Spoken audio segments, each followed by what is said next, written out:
1, 2, 3, 4. We are 4 hours away from the start of the 2023 baseball season. Philadelphia Phillies, Texas Rangers. Welcome in, everybody. Happy Friday Eve, a.k.a. Thursday, here on the Sports Take Extravaganza. That is Derek Gunn. That is Barrett Brooks. I am Rob Ellis. What's up, fellas? What's Rob, up? You're a baseball guy, aren't you? I am a baseball guy. Because I'm an everything guy. I know, but I eat it all up, man. Just give it to me. Let's go. I believe you even watched somebody flip quarters, man. That's how much of a guy you are. Last night I was watching in between when the Sixers went to halftime. I watched women's college lacrosse. I was watching some of that last night. Now that's sad. Not offense to women's lacrosse. No love offense, it, man. You know, I don't have enough time to sit and watch that. Now I force myself. I got to watch Sixers. I got to watch NCAA stuff like that. I can't sit still and watch lacrosse. I can't. Man. It's awesome. All right, we have the lineup. The lineup is out. Here we go. Here we go. Look at his face. Trey Turner leading off, shortstop, MVP.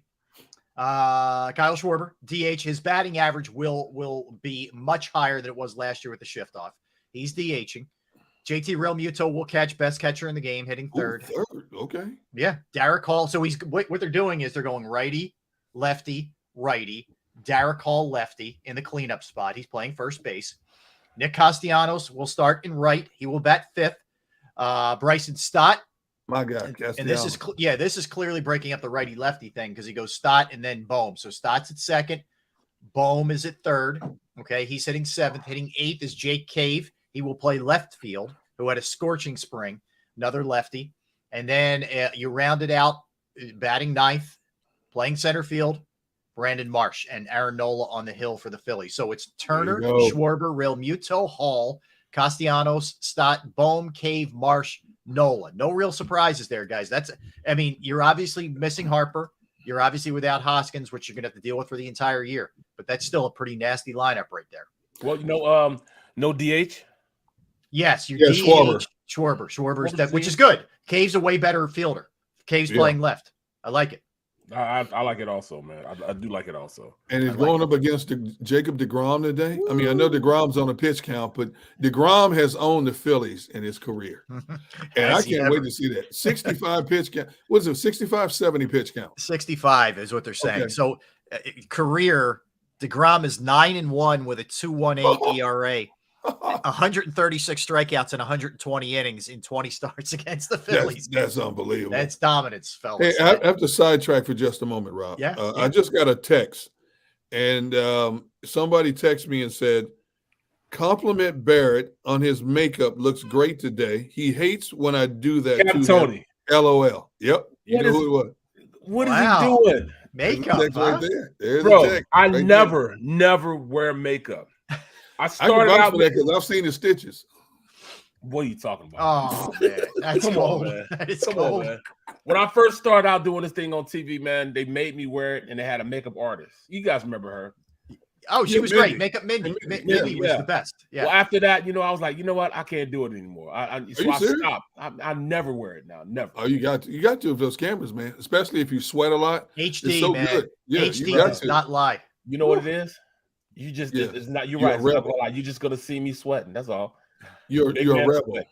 No, I'm not a rebel, man. it is what it is. What you see is what you get. You got to take all of this in. You just got to take all of this in. Wait, however way it's displayed, you just gonna have to take all of this in. Take it all in. Let me think about what he just said here for a second. We have to take all of this in. Let me think about that. Okay, whatever you want to call it. Whatever. Well, you know what I did. So Mindy was great. She was awesome. She was the best. She should still be there. But anyway, that's a whole different story. So when we did breakfast on Broad, we were in there at 4:00 in the morning. There wasn't a makeup artist. We did our own makeup, and I'll tell you, man, it's not hard or anything, but it's a pain in the ass. I mean, let's. That's what it is. With me, first of all, I'm putting it on. But the worst thing is, it's taking it off. Yes. With the wipes on you and all that. I don't want that wipe on your face. When you get through, you get ashy because you didn't wipe all the oil off your body. Period. Yeah. You know what I'm saying? You have no more. Your face still feels gross even after the wipes. Yes, it does. Until you use soap and water. Yeah. And the thing worse than taking it off is you have an abundance of shirts that have makeup all over the collar. You ring around the collar from it. Every basically. day like clockwork, man. Yep, you do. You're 100% right, Derek. And I will say this, Barrett.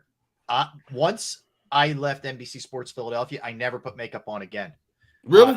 Yeah. When Derek and I did our show on CBS3, we did Odds On, which was our gambling show. You didn't do makeup then? I didn't do makeup. And whenever Derek, we did you're the our only hits, person to put makeup on.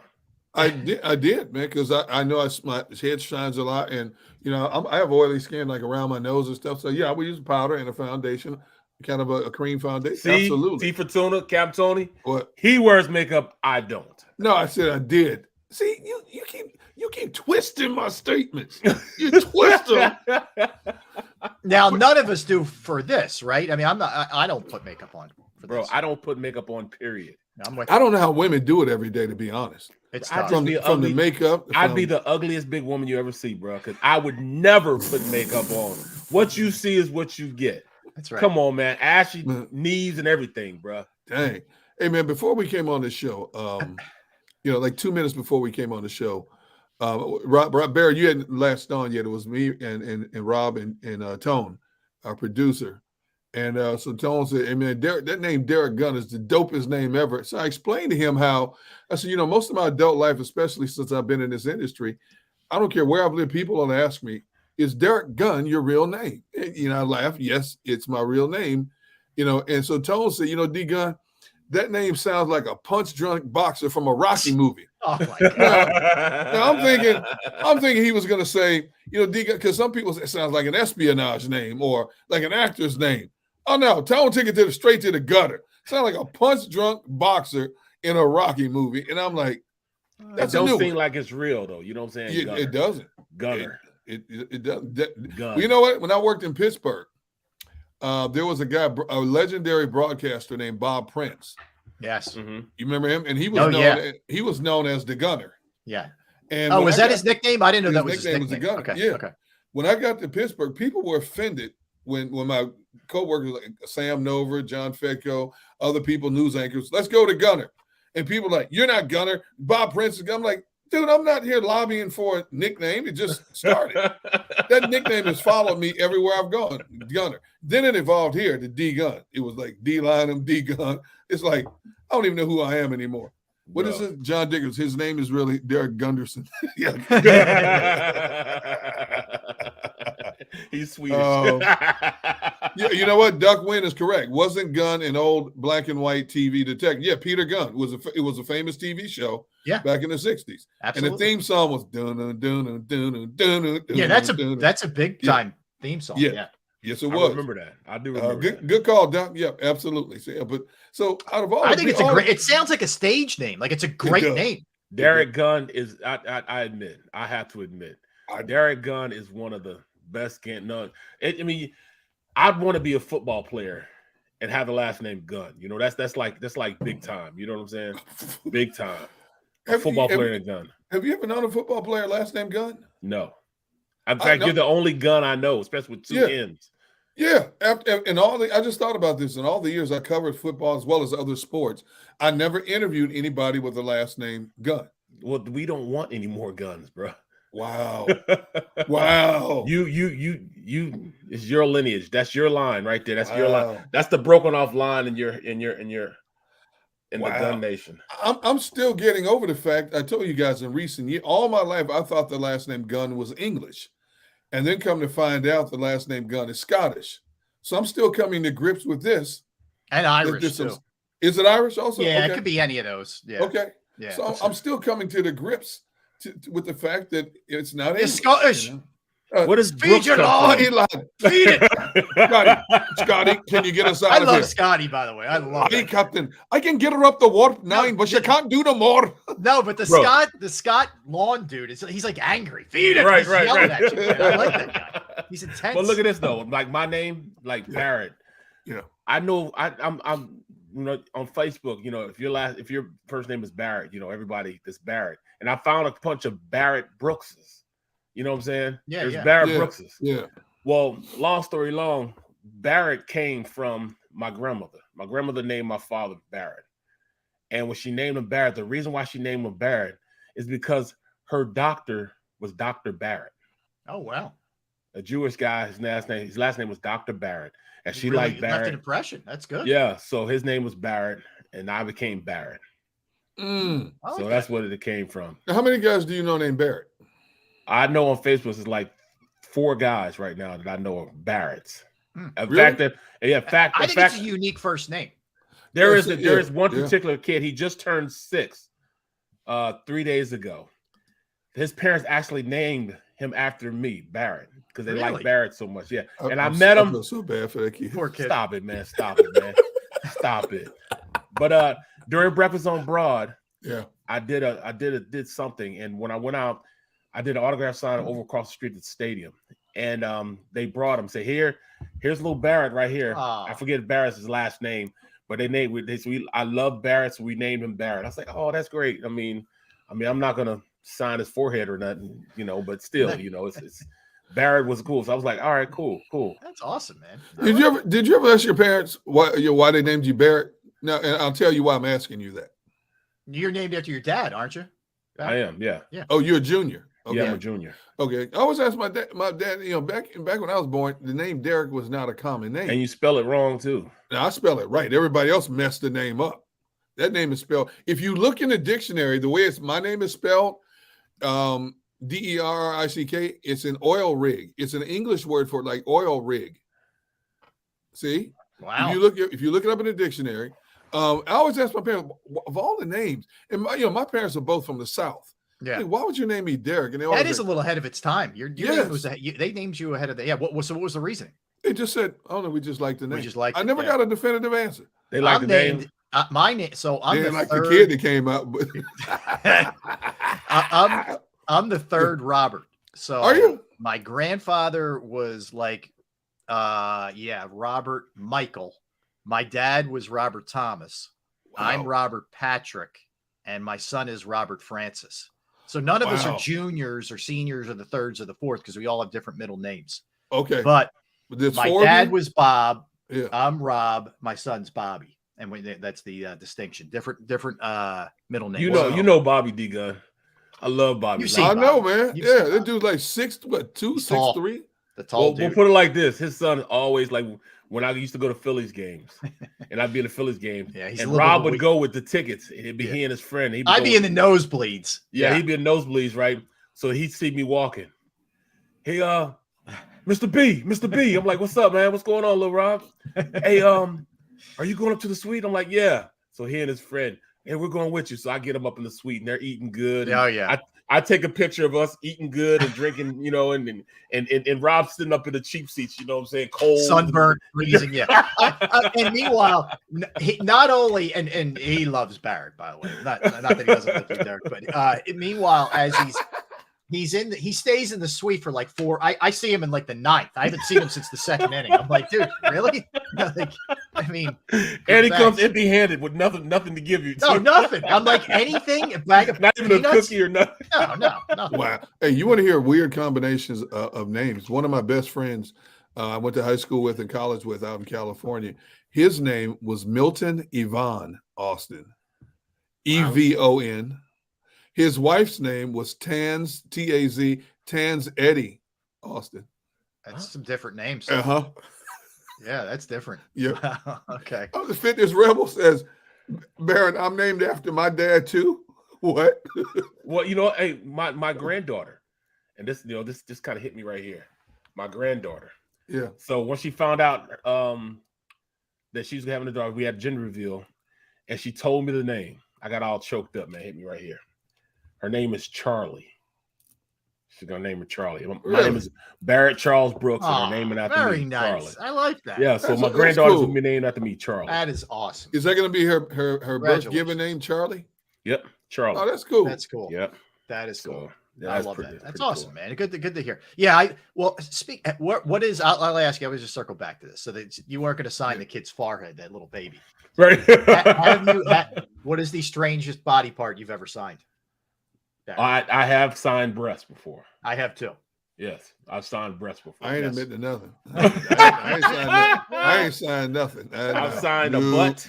I've signed a breast. Never a butt, but a breast. Yes, I have signed a breast. You have, Rob? Yeah, with the Sharpie. Yeah, it was a request, and the the husband was right next to her and was Yep. signed off on it. I wasn't going to do it, but he's like, please do it. You have my permission. I'm like, all Let me right. ask you this: was it worth the signature?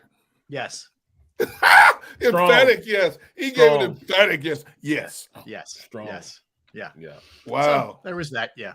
I'll give you a funny story. I used this as an icebreaker last week when I met with our Razor Tech friends last week in Atlantic City. So I swear to you guys, one time I had a caller at WIP, a female caller, who said that my voice brings her to orgasm.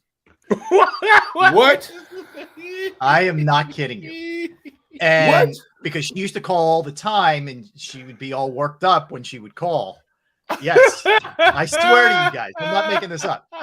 Rob, But I told this, and the whole audience last week was like, whoa, I did it like 10 in the morning. I'm like, too early? Anyway, but so it was this is like life. It's a metaphor for life. Here's why I'm telling you guys this.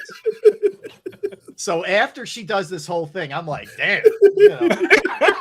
The very next you're caller, strong. You're strong now. Yeah. The very next caller calls up and says, I had to pull over the road and throw up after I heard that. So it's like the yin and the yang of life.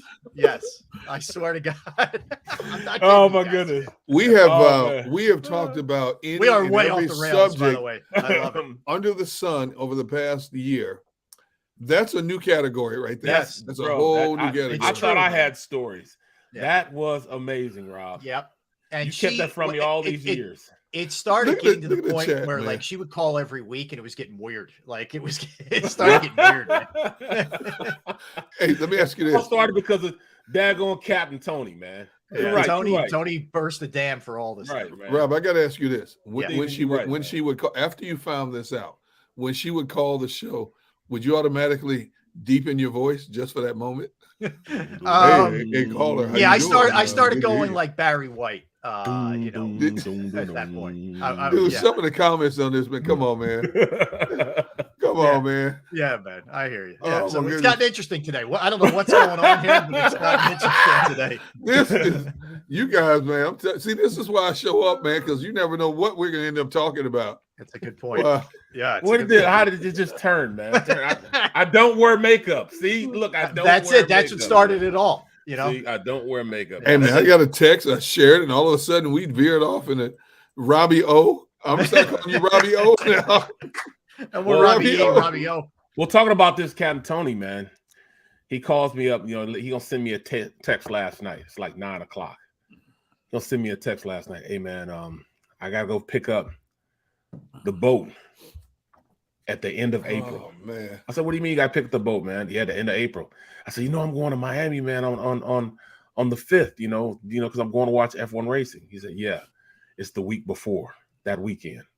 So now I gotta buy the ticket and go fishing down in Stewart, Florida for 3 days. I'm not gonna miss the show.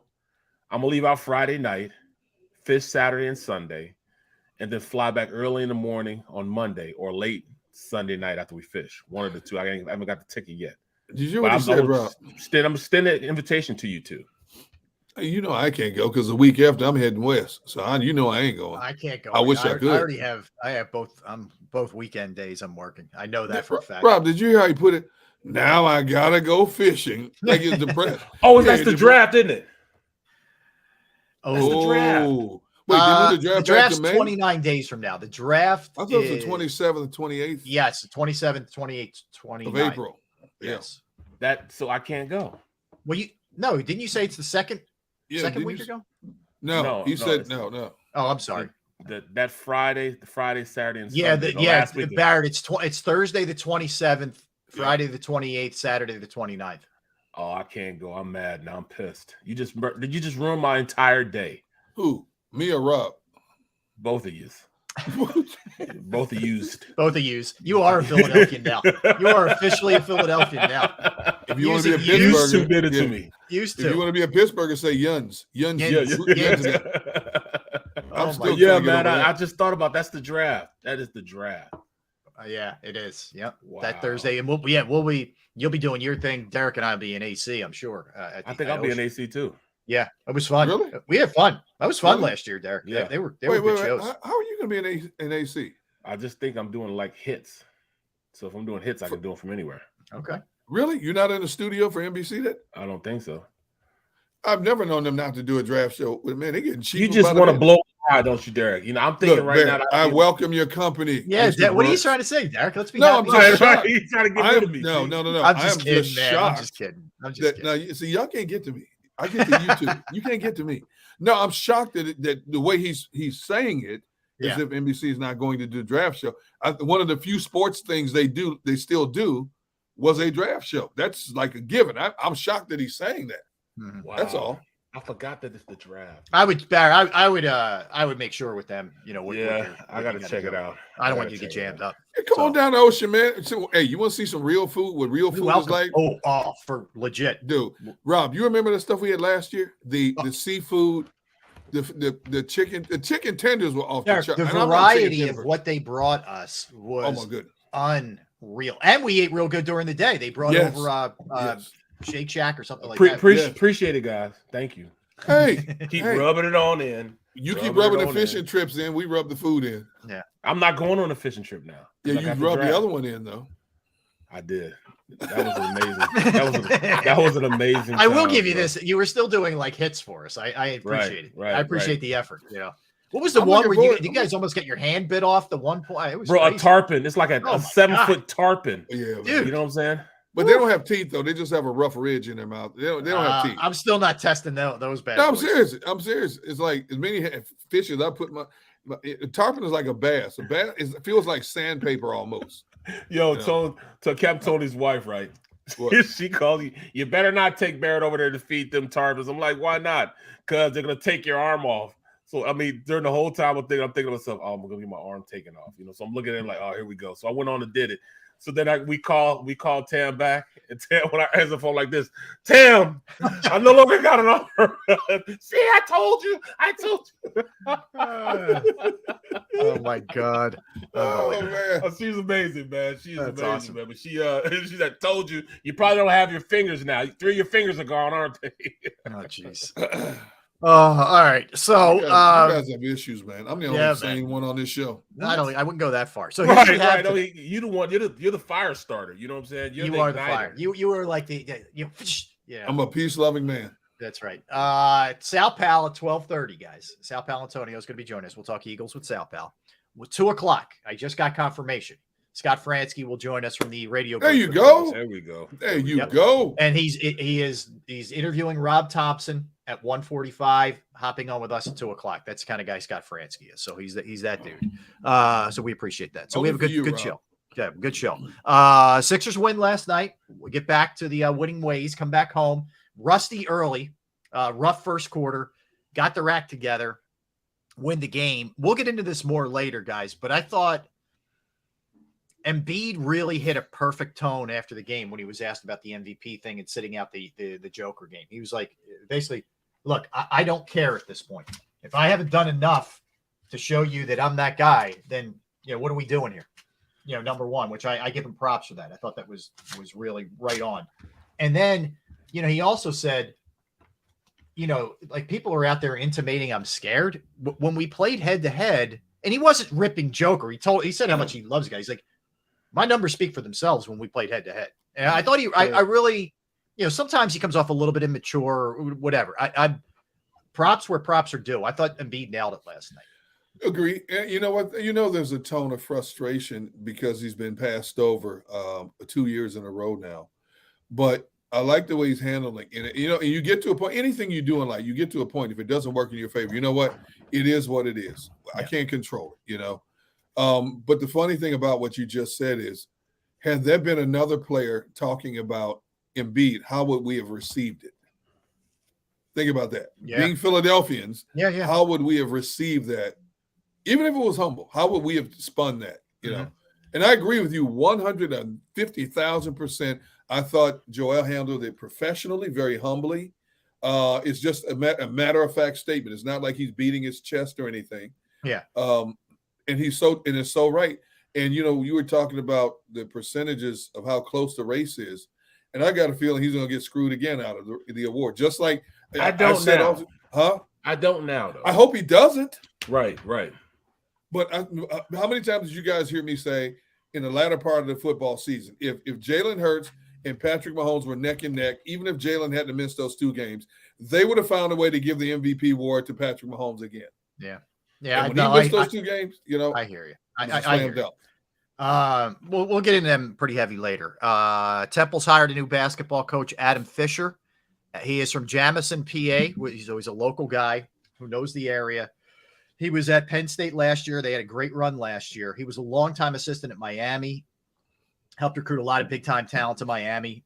He worked as a grad manager under Jay Wright at Nova. So he comes from a pretty good tree here. Micah Shrewsbury, Jim Larinaga, Jay Wright, and he knows the area. So we'll see. It's not an easy job he's taking over. Every kid's flown the coop. They've all transferred. Mm-hmm. The school's in some trouble. There's a lot going on at Temple, but I'm happy for a local kid who gets a shot here. So that's good for him. Well, I know we got to break soon because we got Sal coming up. Bring that Temple item up again. I'm going to ask you a question. Since you're a Temple alum, I'm going to ask you something about Temple's basketball program at this stage. Cool. Okay. Yeah, we'll absolutely do that in a little bit. So we have Sal Pal coming up 2:00. Scott Fransky. So a lot to do. And who knows what the stories you're going to get. The first segment was one was up there. It was one of our more interesting segments. My man, Robbie O. I will never look at you the same Robbie again. O. That's right. Robbie O. He is Robbie I'll O. never live that one down, but it's true. I can't believe you shared that story. I know. It happens. Anyway, so all right, we'll come back. Sal Palantonio. Let the vibes flow through. Robbie O is with you from midnight. Quiet storm. Quiet storm. It wasn't quiet according to that one caller. No, it was anything but. Yes. All right, let's come back. Let's talk to Sal. Sal doesn't know what he's walking into here. We'll come back with Sal Palantonio. That's D Gunn. That's B Brooks. I am Robbie O. We are Sports Take, JAKIB Sports YouTube Network. All right, we're all hungry. I'm hungry. I'm starved. All right, let's go Bravo Pizza Havertown. That's the place that you go to get the best food on the planet. And I'm thrilled that they're sponsors of the show. I'm thrilled that they're with JAKIB Sports. They're the best. They've been family owned since 1985. I know Alex and the crew, they are great people. Okay. And the best thing about it is all the food is fresh. In fact, the flour is from Italy. Okay. That's where they import it from. It's just unbelievable. Food is fresh. No heat lamp stuff. You walk in, you know what you're getting. Bravo offers 20 different styles of pizza daily. They have slices, but the best is, and my go-to is upside down, but the best is you can call up Bravo Pizza of Havertown and put a request in for a certain type of pizza. You name it, they'll make it. That's right. They specialize the pizza your way. And they don't just do pizza. They do fresh pasta, sandwiches, wraps, wings, salads. Across the board, it is unbelievable. And they're also committed to the community. And this is what I think is great. They have fundraisers for charities, for schools, little leagues, where the proceeds go to the organizations. You can follow them at the Bravo Pizza of Havertown on Instagram and Facebook to get the specials and any kind of promotions that they have going. 1305 Westchester Pike, Manoa Shopping Center in Havertown. 1305 Westchester Pike in the Manoa Shopping Center in Havertown, Pennsylvania. 610-446-3810. 446-3810. That is Bravo Pizza of Havertown. Go to get your game on. Go for the beers. Go for the cheers. Go for the hit and the hits. Go for the stakes and the stakes. Go to get your parlay on. Go to get your party on. Go for the scene. Go for the screens. Go for the gallery.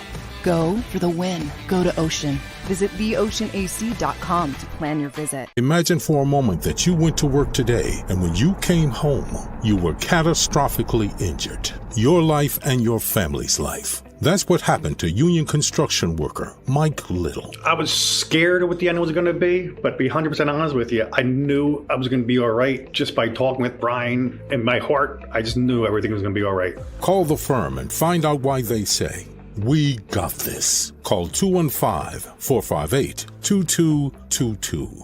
Heading down the shore. Have a ball once more. Here, imaginations run wild and time stands still. Because here, you can find the best of the Jersey Shore all on one 5-mile island. So leave the old you behind and get lost in the woods. Wild, wild, wildwood days.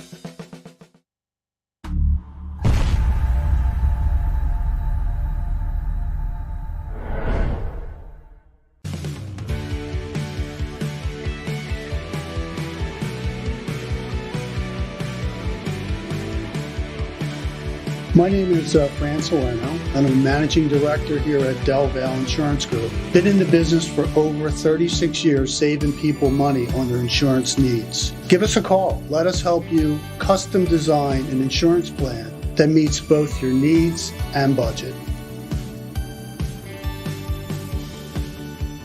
They're carving them up and good play calling along the way. First and goal at the 6.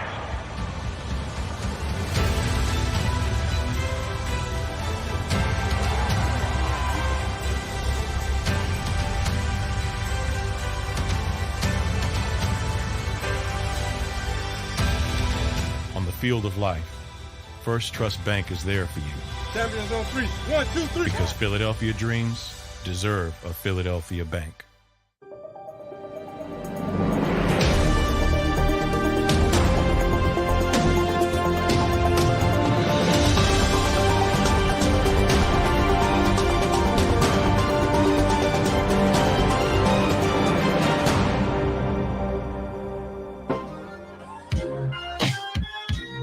We're back. Yes, we are. We are Sports Take, JAKIB Sports YouTube Network. Derek Gunn, Barrett Brooks, Rob Ellis. We will be joined shortly by Sal Palantonio. See everybody in the chat section, by the way.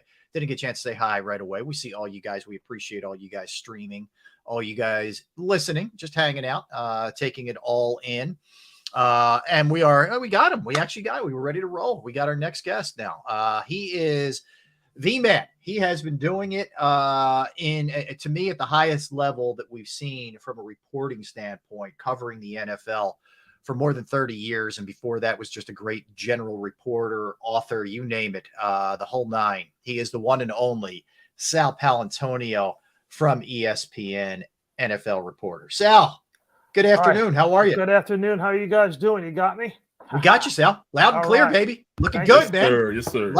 Like it. How you doing, Sal? Everything all right? How's your off season? Yeah. Is there an off season? Well, I was in the studio at Get Up last week with Mike Greenberg was off, and they allowed me in the studio for a couple of days, which was nice. You snuck in when nobody was looking. Yeah. No, I caught some of it, Sal. You did a great job. I love. At one point, I forget what you guys were doing. I think they were doing an NBA segment, and they came back to you guys at the desk, and you threw your little Sixers prediction out there, man. I know how much you follow the sport. Let me ask you, Philly's opening day. I know you're a baseball guy. I know you go to Clearwater. Give me your thoughts on the Phils, Sal. Well, when D. Gunn said, Sal Pal, can you come on the show? I said, well, has to be before first pitch. That's right. I'll be watching on MLB channel when the Yankees and the San Francisco Giants kick it off at 1 p.m. And, there's two channels on my TV. One of them is MLB channel, and you can figure out what the other one is. Right. Yes. Well, I am a big baseball fan, and, I think Trey Turner's performance in the World Baseball Classic, just juiced everybody up for what we're going to see from this young man. It's going to be great. Right-handed power, a little pop from the right side in the Citizens Bank ballpark, that bandbox. Yep. I think it was yesterday somebody on MLB said that Trey Turner could be the first guy since like 2004 to have 40 stolen bases and 40 home runs. It's not out of the question. The way the game with the new rules and stuff, Sal. He's going to get a lot of steals. I think could very happen. I think he's the MVP candidate. I think he's the front runner in the NL. I think he's that good. Absolutely, it's going to be a great season for the Phillies, and I'm a big fan of the pitch clock. Yeah. I like no shift. I think that was great. I think the wider bases are good. It's safer because they're flat. I like change. I like things that are evolving in baseball. It's great. Sal, did you ever cover baseball in your career? No, I didn't. I like to play baseball, but I never covered it. When you cover baseball, 162 game season, spring training and postseason, that's a lot of family time that you miss. A lot. I'm telling you.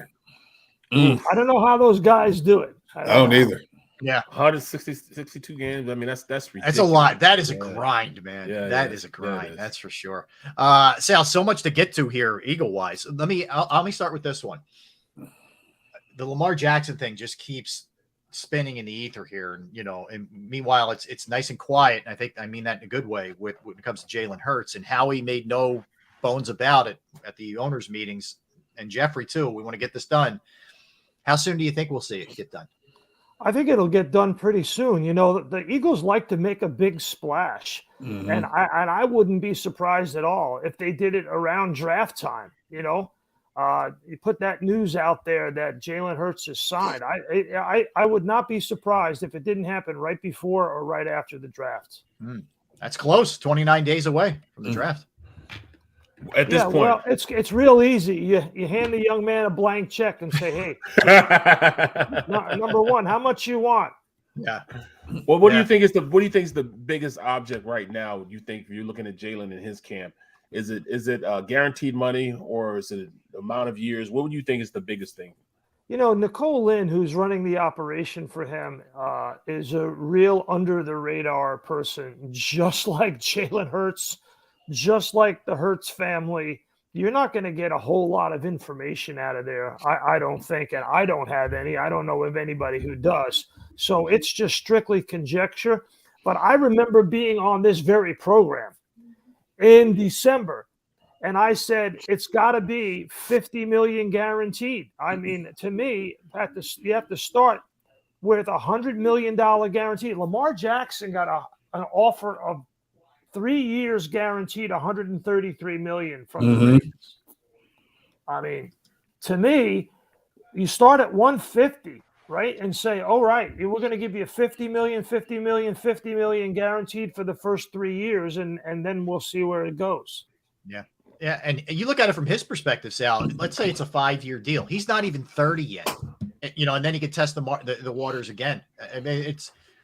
From an Eagles perspective, you never know in the sport, right? Weird things can happen. Guys can get hurt. They fall. I don't think that's going to happen with him in terms of falling off, but it's not the worst thing in the world for either side if that's what it is. It's not some real long-term deal. Well, the Eagles are going to want a long-term deal, right? They're going and the Hurts is going to want a shorter deal because the salary cap's going to go up big time. And so, but if I'm Jalen Hurts, I get as much guaranteed money as I possibly can. I don't think it's going to be acrimonious.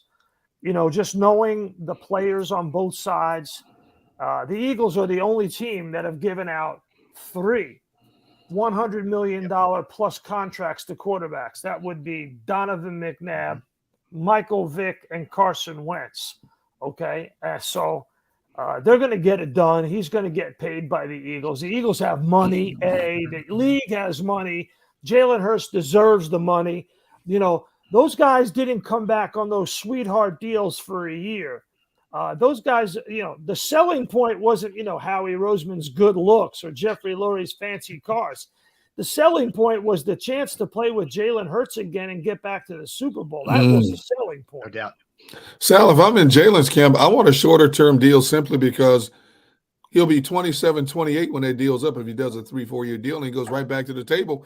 Who knows what type of money the NFL will be bringing in by then compared to what they're bringing in now? No question. That goes back to Barrett's question, right? Yeah. What will be the sticking point? I think if there's going to be anything, it won't be money. I think it'll be the number of years. Right. Absolutely, as you deserve. Now, as they go forward, with Nick Sirianni, how they're going to be calling the plays, who's going to be doing this. You see him still sitting back, or he's just going to allow Johnson just to be the guy, especially with the relationship with him and Hurts.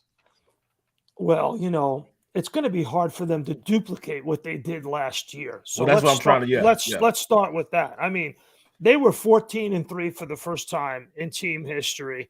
And what the numbers were. They were incredible in terms of what they did. Franchise record. I didn't even know this. Franchise record in third down conversion rate, 45.9%. Franchise record. Scored a franchise record 477 points In team records in total touchdowns, 59, scrimmage touchdowns, 57, rushing touchdowns, 32. I mean, it was a record-setting year offensively. And in my mind, it'll be tough to duplicate that, but there's no saying they can't be really successful offensively because, as you know, we have discussed a lot, and this is my point of view. People kept saying, oh, you know, Jalen is a function of the scheme. I heard that so many times. You guys know that I'm on the matchup show with Greg Cosell and Darius Butler. Yep. You know, and we always said, and I always say, you know, he's not a function of the scheme. Jalen Hurts is the scheme. Right, exactly. He is, other than Patrick Mahomes, and maybe even not Patrick Mahomes, because Andy Reid is such a great play designer. Maybe I could say it, other than maybe Bill Walsh, one of the greatest play designers and callers in NFL history has got to be Andy Reid, right? I mean, no doubt. And so Patrick Mahomes is definitely helped by that. He's a beneficiary of that. And Jalen Hurts was just taking baby steps with Shane Steichen last year. And now I think the world of Brian Johnson. And those two, Jalen Hurts and Brian Johnson, they are totally simpatico, on the same page, finish each other's sentences. They are very close. But the proof is he going to be able to call the plays to Jalen's liking? And it'll be a committee, right, Rob? I mean, it'll be like they'll get into the meetings and they'll say, all right, Jalen, do you like this in this situation? How do you feel about that? And I remember talking to Shane Steichen one-on-one at the Super Bowl when they had the last day where the assistant coaches were available to the media. I had them all by myself at the table. And Shane said to me that when Jalen was getting off the plane in Phoenix at Sky Harbor Airport, he was texting Shane Steichen, what do I do in this situation? How do I handle this play? How do I handle this formation on third down inside the 5? Jalen is like constantly grind. You know, Lurie uses that term, and sometimes it can be, overused. But with Jalen, it's really true. And Shane Steichen told me when he's eating dinner, before he's going to bed, he's constantly getting those texts from Jalen on situational offensive football. Very rare. It's Brady-like, I think. That's awesome. And that Eagles fans, that's music to your ears. Let's assume, Sal, that the offense is going to be good. I think it will. I don't think they're going to skip much of a beat with Brian Johnson. Defense, it looks like, at least, and we don't know yet, they may draft real impactful players, and that could change things. But it looks like they may be a little less talented, at least, and maybe take a hit. Philosophically, are you a believer that, like, this is such an offensive league, you can live with a defense that's decent if you're that dynamic offensively? Well, you lost Hargrave and you lost Gardner Johnson. And so you're starting out with 2 new safeties and a new defensive tackle, but the same scheme, right? Sean Desai is a disciple of Vic Fangio. That's who we learned from in Chicago. So is Jonathan Gannon. He was a disciple of Vic Fangio. Fangio was a consultant last year for the Eagles. It's 2 high safeties. Keep everything in front of you. Let's win the explosive play differential. Do it on offense. Prevent it on defense. That was the formula. So you have to have safety play, 1, and you have to be able to get after the quarterback with 4 and 5-man rush. Okay, so it didn't really work great in the Super Bowl, especially in the second half. We don't have to go through all of it because it's pretty nauseating. But, I mean, honestly, not to put too fine a point on it, it's been – I don't think anybody's going to argue with you. No, people have gone over it, over and over and over it. But, Sean Desai is basically going to run Jonathan Gannon's defense. He's just got to do it better in the second half of a Super Bowl. That's it. That's the bottom line. They were 3 points away. Sal, are you surprised that the front office, Lurie and Howie, basically gave Sirianni carte blanche to hire coaches compared to Doug Peterson basically being handcuffed when it came to hiring coaches? I mean, they've talked about, Sirianni's talked about how he's interviewed all these people before he arrived at a final decision on certain coaches this particular offseason. They never really gave Doug that kind of leeway. Well, I mean, Derek, Sirianni has earned it. I think one, that record-setting performance. Two, it was never going to be anybody else but Brian Johnson. Right. Let's be real here, right? Right. Exactly. There were whispers at the Super Bowl. We were there. We knew Shane Steichen was on the short list in Indianapolis. He interviewed there twice. And I spent a lot of time, obviously, with them at their hotel. And, it was going to be Brian Johnson. So it didn't really matter how many interviews he did. And as for Sean Desai, it came down to, all right, do we want to bring in Vance Joseph? They interviewed him. Vance Joseph had the highest bliss percentage over the last 5 years of any defensive coordinator in the league. The Eagles are not a blitzing defense. They were going to bring in a guy who basically ran the same kind of defense that Jonathan Gannon did. That's their personnel. That's the approach they want to take. That's the approach that Sirianni wants to take. Before every game, he gives the same speech to the team about the two major talking points. He tells me every week, 1, we're going to win the turnover battle. 2, we're going to win the explosive play battle. We're going to win the double positives, the turnover and the explosive play. Well, there's 2 ways to do that. You got to make explosive plays offensively, and they're doing that because now they have a dual threat quarterback who can win from the pocket. And 2, boy, is he winning from the pocket, man. And 2, stop the explosive plays defensively by playing 2 deep safety. So I don't really think there was any mystery of who they were going to hire. Well, at this point, do you still think they're atop of not just the division, but top the NFC? Just from, the offensive standpoint? Because, I think they're number one. I still think that the 49ers are still behind the buck as far as, offensively what we have here in Philadelphia. No, I think the Eagles are the top team in the NFC. Mm-hmm. Period, paragraph, next sentence, next thought. I'm trying to get these guys to go along with me because they're still screaming they like the 49ers. I think that they're tell me who the 49ers quarterback is going to be. That's the whole thing. Yeah, absolutely. In that league, if you don't have a quarterback, you're dead. And the Eagles have a quarterback, an elite quarterback. And that's the difference. San Fran's got everything on paper defensively, and they add Hargrave and all that. But if you don't have a quarterback, none of it. Look at last year. Look how good they were defensively last year. Did it matter? No. Well, Shanahan's a firm believer that his system is what makes the quarterback. That's why he can plug and play anybody.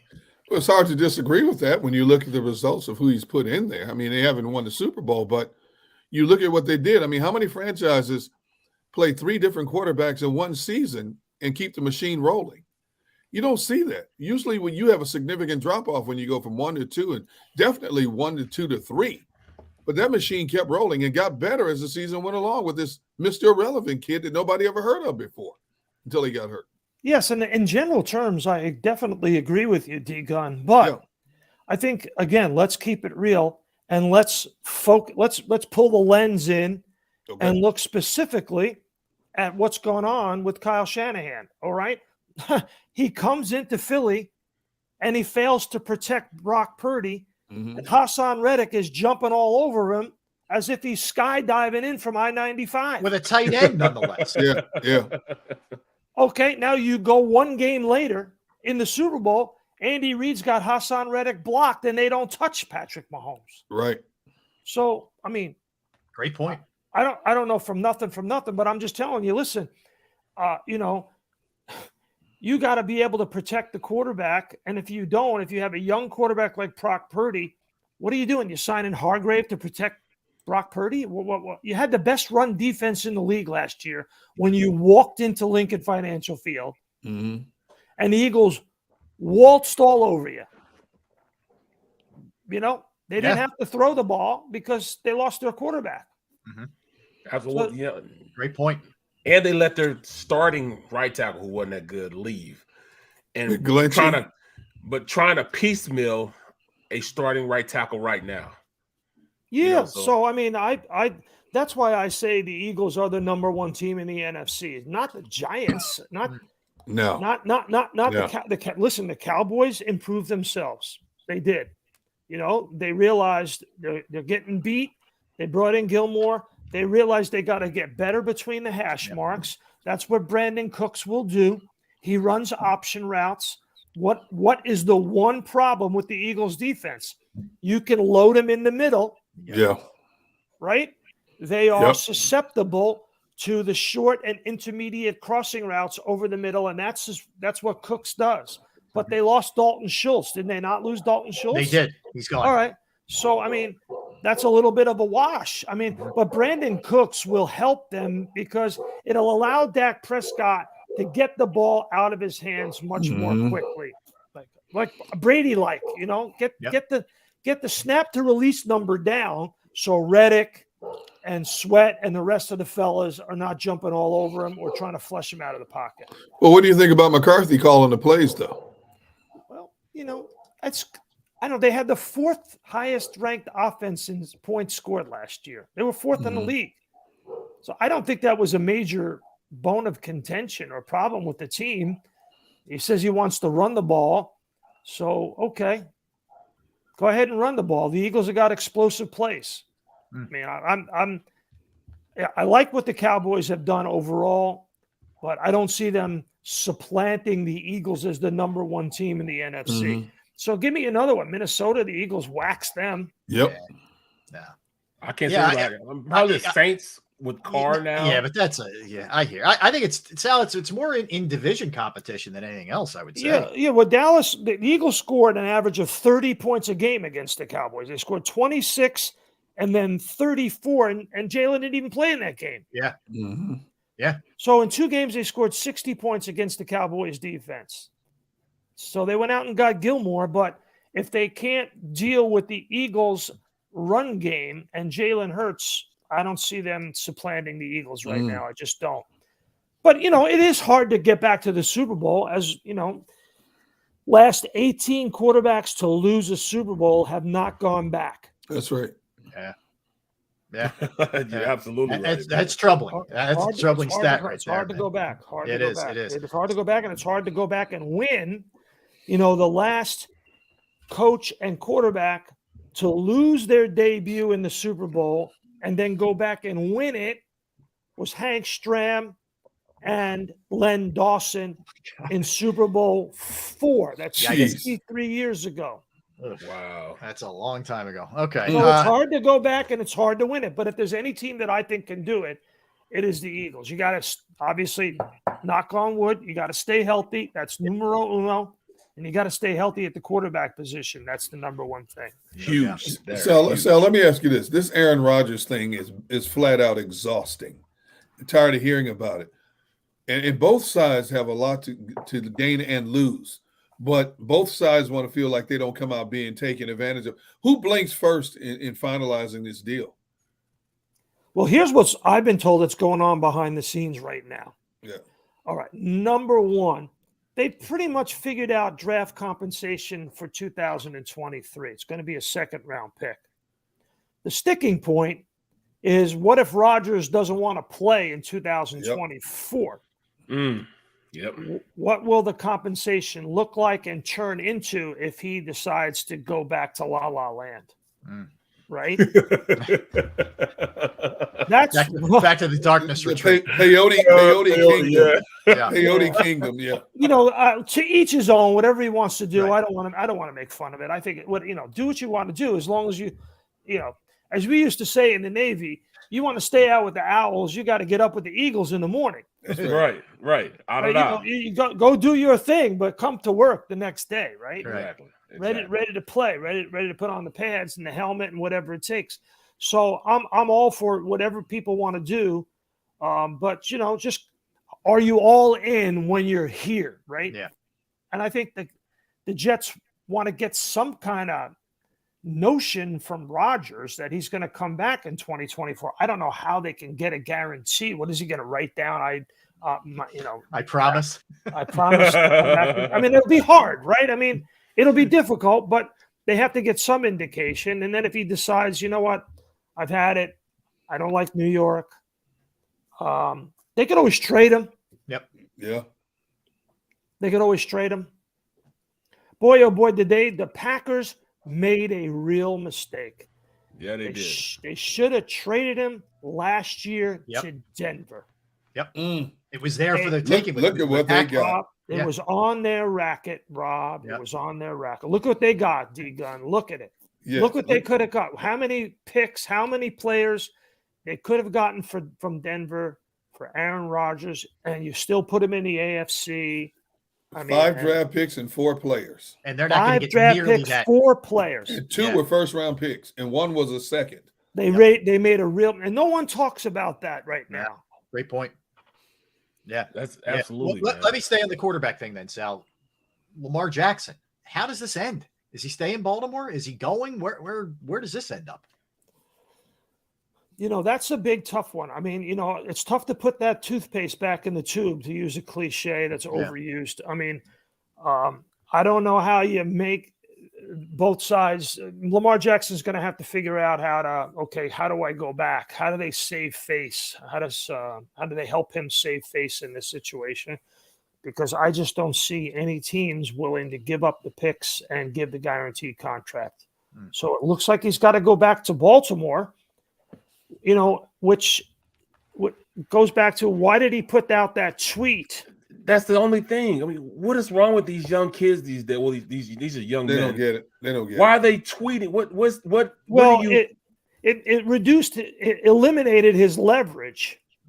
It eliminated the Ravens' leverage. Let's say the Ravens did want to trade him, but now teams know that he wants to be traded. If I'm, say, the Eagles, and I want to use that example. So I say Pittsburgh or the Jets, and I'm calling up Eric DeCosta because I hear you want to trade Lamar Jackson. And Lamar Jackson tweets out that I asked to be traded. Well, now, hey, you got a disgruntled player who wants out. My price just went down by half. Right. So I don't see how the Ravens can let Jackson go, simply because right after the season, ownership came out and said, we are moving forward with Lamar. And then John Harbaugh at the owners' meetings last week said, our plan is to move forward with Lamar. That's all they talk about. You know, obviously they're not going to tip their hand behind closed doors, but when you put that out there to the public, you trade this dude, you're left with an egg on your face, because who's quarterbacking your team? Huntley? No. So I don't know how they can trade him. Even if he wants out, I don't know how to trade him. Well, it's definitely a conundrum. There's no question. He's put it out there that he wants out, and no team wants him right now under these circumstances. He's going to have to change his demands. So unless he comes out and says, hey, I don't want a guaranteed contract, that's the one thing that has to happen. If I were him, and everybody else is saying it, I would hire an agent. I would get on the phone and I would say, this is what I want. This is what I will take. Indianapolis, New England, whoever might be interested in any way, shape, or form. But, you know, when you look around the landscape, the Jets have said, we're not interested. Yep. The only teams would be the Commanders, maybe the Colts. I don't think the Patriots are interested at all. Clearly, it doesn't look like it. Yeah. So who's going to do it? I don't know. What owner is going to break ranks and say, I'll give the guaranteed deal? I don't think any. So I think Lamar's going to have to change his tune on that in order to get out of Baltimore. Interesting. Sal, always insightful, man. Always. Appreciate you, brother. That's it. That's all you want from me. I mean, we're going to get you to your baseball game. We're taking care of you. It's 1 o'clock. Don't you want to see the Yankees play? You need your baseball fix, man. We know that. But I got into it. You know, when I start talking to you gentlemen, I get into it. And time goes by like that. Yeah, we love it, Sal. Really appreciate you, Sal. Always love having you on, bro. Are you going to be in case for the draft, Sal? I'm always with the number 1 pick. I'll be down there with our friend Frank Reich down in Charlotte. Oh, very cool. I'm always on the road with one of the teams, which is nice. Yeah, get some of that weather. Carolina barbecue, man. Yeah, right. Exactly. Yeah. You know, when you do the draft, when you're one of the teams, it's 24/7. You're embedded, and you know. Yeah. Yep. So I really enjoy it. It's my 30th draft, so I'm looking forward to it. That's great. Sal, keep That's up the good awesome, work, dude. man. We always appreciate you taking some time with us. Thank Awesome, you. bro. Thank Appreciate you, bro. All right. Thanks, Sal. Sal Palantonio, ESPN, the premier, in my opinion, reporter out there, and has been doing it. And it's not a coincidence. It's his 30th year. That is The not measuring rod, man. That's what you want to do. The measuring rod. You do it at that level, man. Yep. That is not easy to keep going as long as he's done it in this crazy business. All right, let's get a quickie in here, guys. We'll come back. We'll continue. Let's bounce some of the things that Sal had to say around. We'll do that. We'll do some Sixers like we talked about. 2:00, Scott Fransky. By the way, we'll do some NFL stuff too. Sante Samuel, former Eagle, little shots fired at the hoodie, man. Let's do that actually when we come back. Let's get into some of those things when we return. Don't go anywhere. Derek Gunn, Barrett Brooks, Rob Ellis. We are Sports Take, JAKIB Sports YouTube Network. Time to tell you about Jim Murray and Principal Financial Group. Yes, because trying to find that right person with your finances can be a really scary proposition, right? But I can tell you from personal experience that I found the right person, and I want you to have that person who is going to guide you down the right road, whether it's retirement planning, 401k review, insurance review. You might have a small business and you need help with your employee benefits.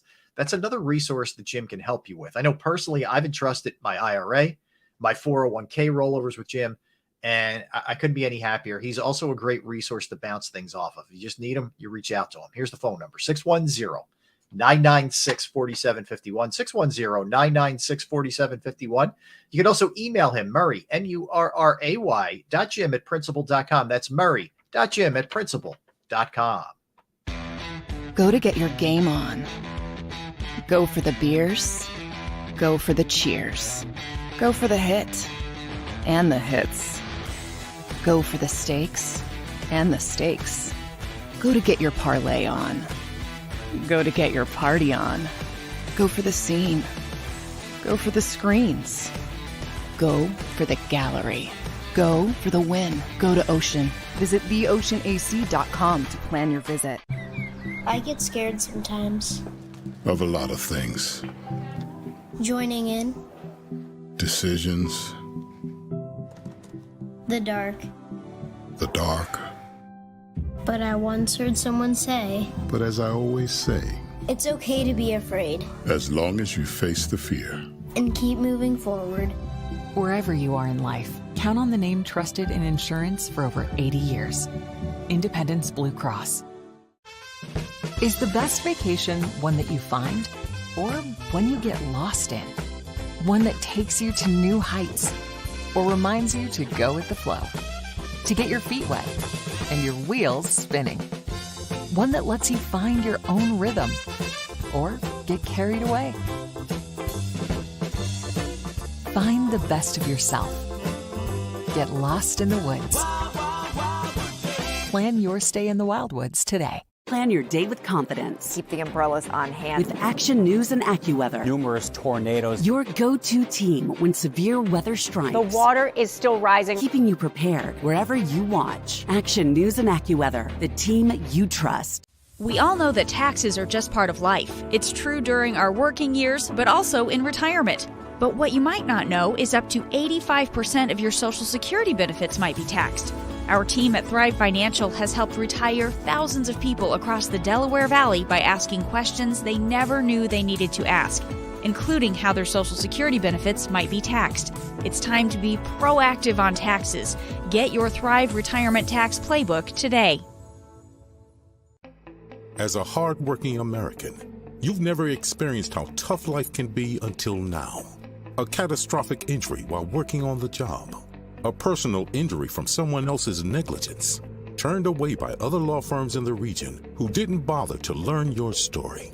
It's time to meet the Fritz & Bianculli Law Firm and managing partner Brian Fritz. Badly injured? Call the Fritz & Bianculli Law Firm. Find out why they say, "We got this."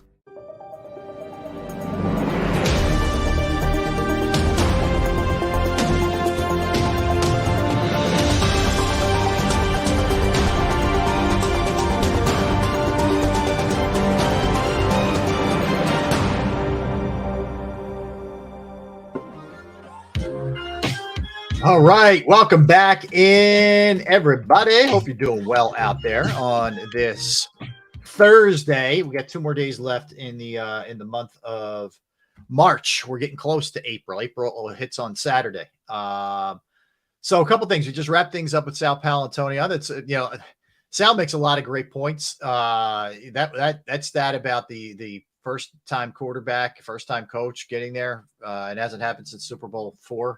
That's a little troublesome, a little worrisome, but you never know. Just a little bit. A little bit. All right, let's hit a couple things here, guys, of interest. So Asante Samuel, former Eagle, threw this one out there, this tweet to Lamar Jackson. And you can follow him on Twitter @pick6, @pick_622. He tweeted out, Lamar, my brother, trust me, you don't want to play for Belichick. Ouch. I mean, that's where he spent the bulk of his career, was in New England. That is crazy. Yeah. I mean, the hoodie got him started. Yeah, that is a serious shots fired right there. But, he's never held his tongue about Belichick anyways. He's always said that he just didn't like how he runs his shop. You know why? Why is that? Because he couldn't be the free spirit that he was. As I got to know him when he was with the Eagles, under Andy Reid, he was able to say what he wanted to say, as long as he didn't get called on the carpet. But with Belichick, you toe the company line. If you look at the great players who have played for Bill Belichick, whether they step to the podium or whether they are interviewed around their lockers, they talk in Bill Belichick dialogue. Very bland, nothing controversial, nothing individual. Think about it. When you think about all the players you've listened to, when he got to Philadelphia, it was like he was freed. And we got to know a personality in Asante Samuel that didn't exist in New England, and carried a step further. The first year when he got to Atlanta and they came back here and played the Eagles, dude, it was one of the best post-game interviews ever because the Falcons beat the Eagles in that game. And he was out there. I mean, you could tell he was ticked off that the Eagles let him go. And man, what he said about the Eagles, man, he was talking so fast, it was like the adrenaline was still flowing. You had to kind of decipher what he was saying. But Belichick restricts you in terms of what you're going to say. If you're going to be a part of this organization, here's what you say, here's what you don't say. You don't give the media anything that can come back to you individually or to us collectively. Think about it. Even Brady, if anybody in that organization had the right to say whatever he wanted, whenever he wanted, it was Tom Brady. And Tom Brady was the blandest interview ever. After a game, think about it. He would give you short answers. He would give you incomplete answers. Everything Bill Belichick did. So whatever they feed you up there, whatever they brainwash you with, players toe the line when you play for Bill Belichick. I wonder, and look, from his perspective, it's hard to argue the success. Like however he does it, it works, right? But in one vein. But I wonder as we get further into whatever we're into now, I mean, we talk about it all the time. Why is Lamar popping off on social media? Why is this guy? Why is that? What are you worried about that? Why are you clapping back at people and all that? Is it going to get hard? Not that Belichick's going to be coaching forever. He's getting up there a little bit in age. Is it going to be harder and harder for them to do it sort of the Patriot way going forward? Just the way that the younger generation is with social media and being as outspoken as maybe they are. I do wonder about that. It absolutely is. And I mean, it's funny you said that because I'm thinking everybody that left Belichick. I mean, even look at Chris Long. Think about it. Teddy Bruschi, Richard Seymour, Tom Brady, Rob Gronkowski, all the greatest names that play for the organization. When have you ever heard them say anything that drew attention to that organization when they played under Belichick? Nobody. No, it doesn't happen. You're right. Wow. That's crazy because when you look at it, that's exactly what happens, man. Yes. And I mean, look at Chris. Chris found a voice. He never really said anything until he came with the Patriots at all. Then you got to see Chris's personality when he came here. Now look at Chris doing a successful podcast. Yeah. Chris, when Chris came here was when he really loosened up. Yeah. Gronk didn't have any commercials or anything. Now he's got all his commercials and everything. Yeah, it is different. It's I can't think. Can you think of another team No. Or coach, yeah, I can't either. Nope. No. That was the only team. How? And that's why, as much as I despise that organization intrigues me the most, because your coach doesn't tell you anything and it trickles down to everybody. Your owner doesn't tell you anything. The coach never tells you anything. And his Hall of Fame, Pro Bowl, All-Pro players never gave you anything you could hold on to. You know, and what I'll tell you what part of that was, Derek. A lot of it was Belichick. A lot That's of it was what I'm Brady, saying. but a lot of it was Brady too. Meaning, hey, look at how Brady handles himself. Hard to argue with this guy. They just keep winning. He's the GOAT. All that. You know, and maybe it like I said, maybe it just starts to be different now that Brady's out of there and they're not winning as much. Where players may say, "Man, I want to be me. This whatever this is, we're a mediocre team at best." But you and Barrett bring up a good point. In this social media crazed world we live in, where every athlete wants to voice his opinion on Twitter, of all places, Twitter, you don't see Patriots on there. You still don't. With these kids, even with these kids up to date, you do not see Patriots on there. You don't see Mac Jones on there. You didn't see anybody on there. How many Patriots, in all honesty? Because I can't remember. Maybe you guys tell me something that I'm missing. But I never see any Patriot players on there. But then you look at after they leave New England, Teddy Bruschi, successful broadcaster. Rob Gronkowski, success outside of football. Tom Brady had it both ways. But the fact that Brady never spoke against Belichick's restrictions or whatever, you muted there. It's phenomenal. Yeah, I'm muted. You dipped out for a minute. Audio was. You're good. You're good now. Oh. Yeah.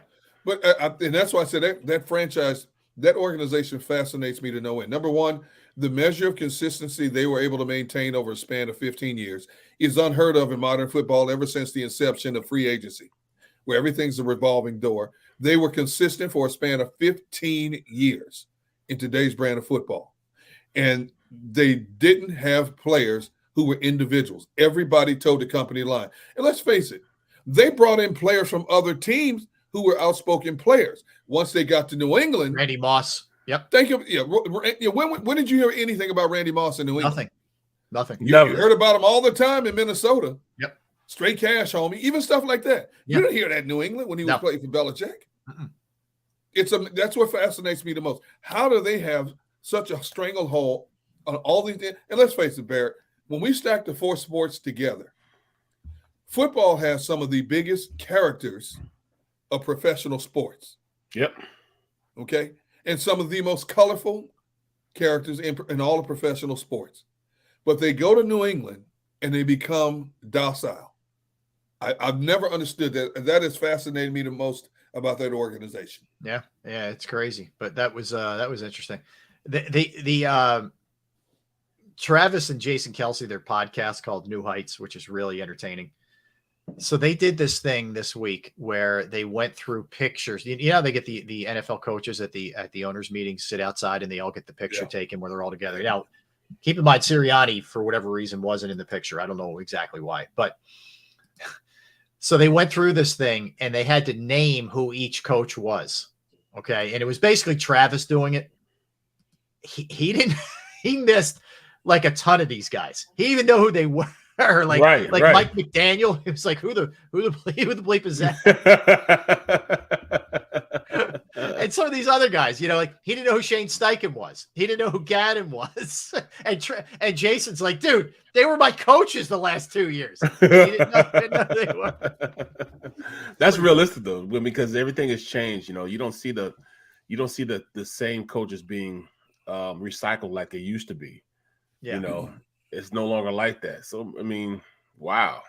He didn't know who Zach Taylor was, who the Bengals coach is. Like they battled those guys in the playoffs a couple of times. But you know what? Think about it. On an average, there's 6 coaching changes a year. Yeah. Yep. And most of them now are up and comers. Could you identify a lot of these guys if you saw them in person? No, and here's where I agree with you, Derek. And here's where I'll also give Travis a break. Most of the time, they're in a baseball hat. Yep. They got a headset on. Now all of a sudden your hair's combed. You got your shirt on. The whole thing. You look like I frankly I wouldn't have recognized Zach Taylor in that setting. I know what he would look like when he had his Bengals gear on. But in this picture, if you look at it, I wouldn't have known who he was. Well, you know, in all actuality, you're when you're playing, you're really just in your fishbowl. Yeah. You know what I'm saying? Just in your fishbowl. You don't worry about anything but your coaches who you have there. And I think it has a lot to do with it also. I think part of it also is the fact that because the league has put so much emphasis on parity, when you think about national games, you see all these different coaches. Back in the day, you always saw Tom Landry. You always saw Bill Cowher. So you could automatically identify those dudes. Yeah. See, today, you're looking at new coaches every week, whether it's a Sunday, a Monday, a Thursday night.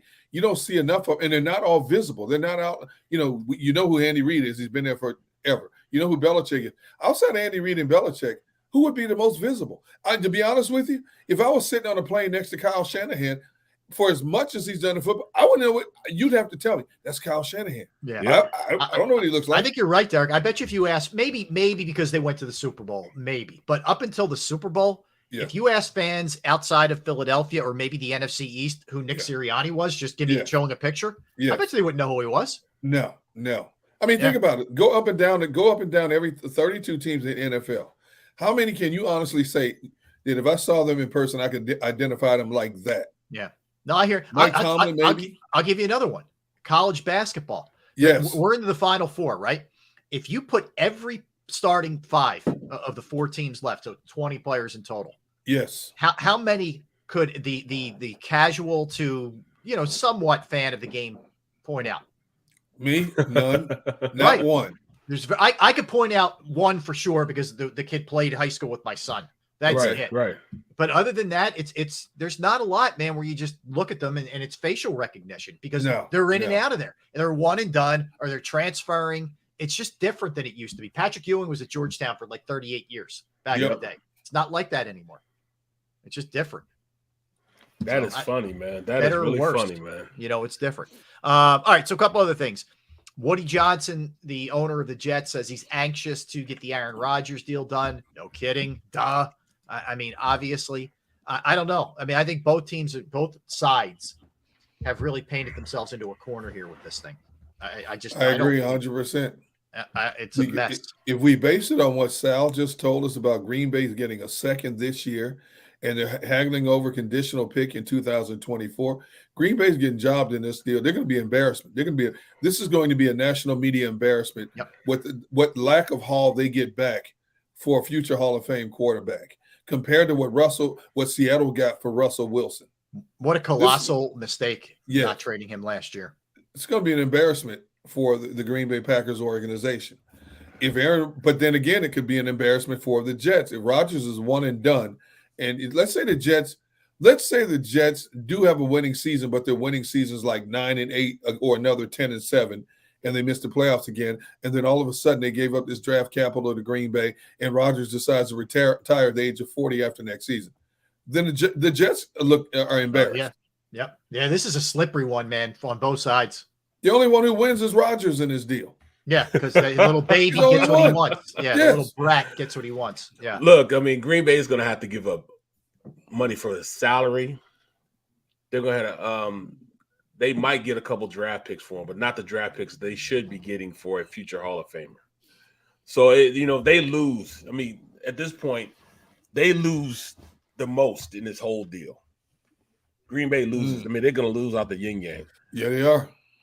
Wow. See, Gigi says, I don't think Green Bay cares at this point. They just want A-Rod out. I agree with you. Yes, you're absolutely right about that. But you know what? When you have a future Hall of Famer, a first ballot Hall of Famer, you better get something that you can utilize to help build your program in the right direction around your new starting quarterback. If you don't, that's an embarrassment. And every other franchise in pro football is going to try to take advantage of you down the road. Yeah. No, you're right about that. It is they have set them up for failure. Green Bay has for sure. Anthony Richardson, one of the top 4 quarterback prospects coming out, had his day today, and shockingly he crushed it against air. He made great throws and hit guys and whatever, but he did actually. It was pretty funny. He throws like a 70-yard, just money throw, and afterwards he runs down the field and he does like one of those like back flips, and I'm like, I'm a future club, I'm like, dude, no, you don't need to be doing all that, man. Just throw the ball and we're all good here. You know what this reminds me of? A lot of what happened to with the MILF hunter. Zach Here Wilson. we go. Here we go. I mean, I had to start it off, man. But remember the throws he was throwing, he was across his body. He was flipping insane. it there, just slinging it down. You know what I'm saying? And everybody's like, ooh, I'm like, dude, this dude is not good. I watched the game. I did a game for BYU. I watched him play. He cannot play from the pocket. He is not a quarterback. He's a guy that goes out and freestyles. Zach Wilson. Oh, Zach Wilson. Okay. Zach Wilson, he just can't run the offense. He's a frenetic player. Everything has to be going wrong around him for him to be good. Yeah. Then he can just throw it up and make a play. But starting out running a regular offense, no. Yeah. Well, if he doesn't end up with a really good quarterback coach, like someone who can groom him, then I think it's got an opportunity to go bad. If he ends up in a bad situation with poor coaching, I think it could doom him. Like, I don't know that he's going to be able to overcome that. I don't understand how this Anthony Richardson all of a sudden shot up the ladder as a possible top 10, top 15 pick based on just 1 year starting at the collegiate level.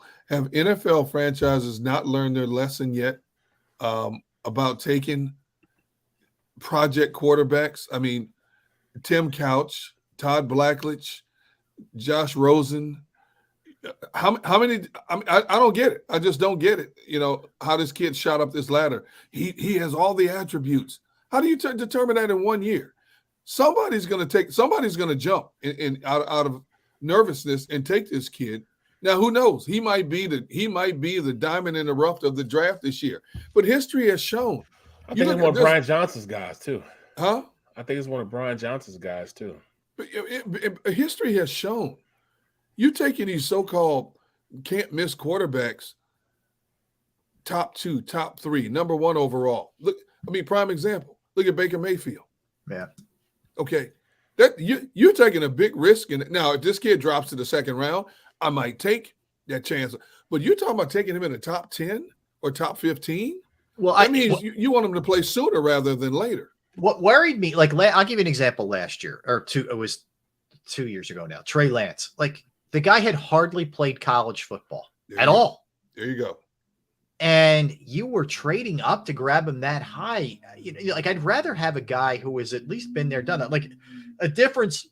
Like, both guys played at a little bit of a lower level, but Josh Allen at least played a ton of football in college, as opposed to Trey Lance, and that worried me. And yeah, you're right, Gunner. I mean, Anthony Richardson really got his shot this year for the first time, and he looked great up for a while. Then it was a little up and down. Then he got hurt. There's big risk there. I think that Levis and Richardson both have great skills, but man, both could go wrong in a big way with those two. Reminds me a lot of Carson. Yes. Yeah. I feel like Stroud, the only concern you have with Bryce Young is his size, and it's real. It's a real concern. Right. But Stroud and Bryce Young are to me like so much more like locks to be legit at that level than the other two are. Absolutely. But it's quarterback, so you take risks. Yeah, that's what teams do. So the other thing that I thought was interesting with Belichick, we were talking about him earlier. He said that, hey, what do you tell fans? Well, let's see the last 25 years, basically saying, hey, we're going to be fine, or look at what I did. He's backtracking, which he doesn't usually do, essentially saying like, hey, I'm not trying to rest on my laurels. I know we still got to take care of our business. This is a big year for him. He brings back Bill O'Brien. Mac Jones is now in his third year. He hasn't won a Super Bowl, hasn't gotten deep into the playoffs or gotten to the playoffs. I think he got there once maybe without Brady. This is a big year for Belichick. Not that he's in trouble or going to get fired. I don't mean it like that. I mean how some are going to look at the legacy a little bit post Brady. This year is, I think, a critical one for him, and I think he knows it. He's that kind of guy. And I think that AFC East is ripe for the picking right now for the Dolphins, Patriots, and Jets. I think Buffalo is coming down off his high horse a little bit now, and I think those other three teams, again, if the Jets get Rodgers, I think those other three teams have a chance to move in for the kill this year. Yep. And knock Buffalo off that pedestal. Yeah. You know, you take O'Brien back into New England. You know, Miami, if Tua's okay, Tua has shown, and I was never a big Tua fan. I've gone on record saying that, but, you know, Tua, when he was healthy, you know, Tua played some great football for Miami with those weapons he has down there. The Jets have everything in place except the quarterback. If they get Rodgers, they're right there to be one of the bullies on the block in the AFC East. No question. I think Buffalo's coming down off that pedestal this year. Yeah, I agree. I agree. I thought this was interesting. So John Mara, who is one of the owners of the Giants, he was on Sirius XM, and he was talking about Brian Dable, who, you know, had an unbelievable year last year, getting the Giants going in the right direction.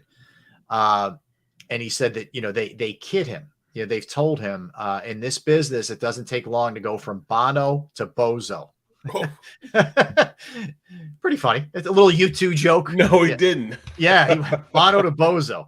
So trying to keep him level-headed there. I thought that was pretty funny. I'm actually reading a book on Bono called Surrender. It's very good, actually, for those of you who are interested. I envy people that can sit down and read a book. I really do. Yeah. Rob, when do you have time, man? Yeah, I do. I you know what I do? I read usually our schedules are all over the place, so I'm eating by myself and I read when I eat. That's what I do. Really? Way too much information. Cheerios? No, actually dinner, but yeah, Cheerios do. I'm usually doing that. No, when I'm eating my Cheerios, I'm doing this stuff. I'm prepping this stuff.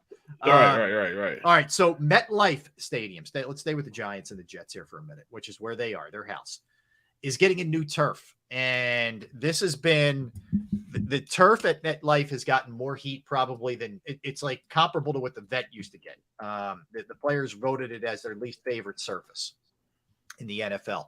So they're getting new turf here, and it's going to be an improved synthetic turf that is supposed to decrease the number of injuries that occur. It's going to be a version of field turf called Field Turf Core System. It's the first multi-layer dual polymer monofilament fiber. There you go. You never thought you'd know this much about turf, but yeah. So the way it works is it's the heavyweight infill design claims to deliver a lower incidence of total injuries compared to various infill weights. I'm not going to give you any more of this because my head's already spinning talking about it, but they're changing the turf. There you go. I don't care what kind of turf they put in. If it's not natural grass, you're not going to reduce the injury factor.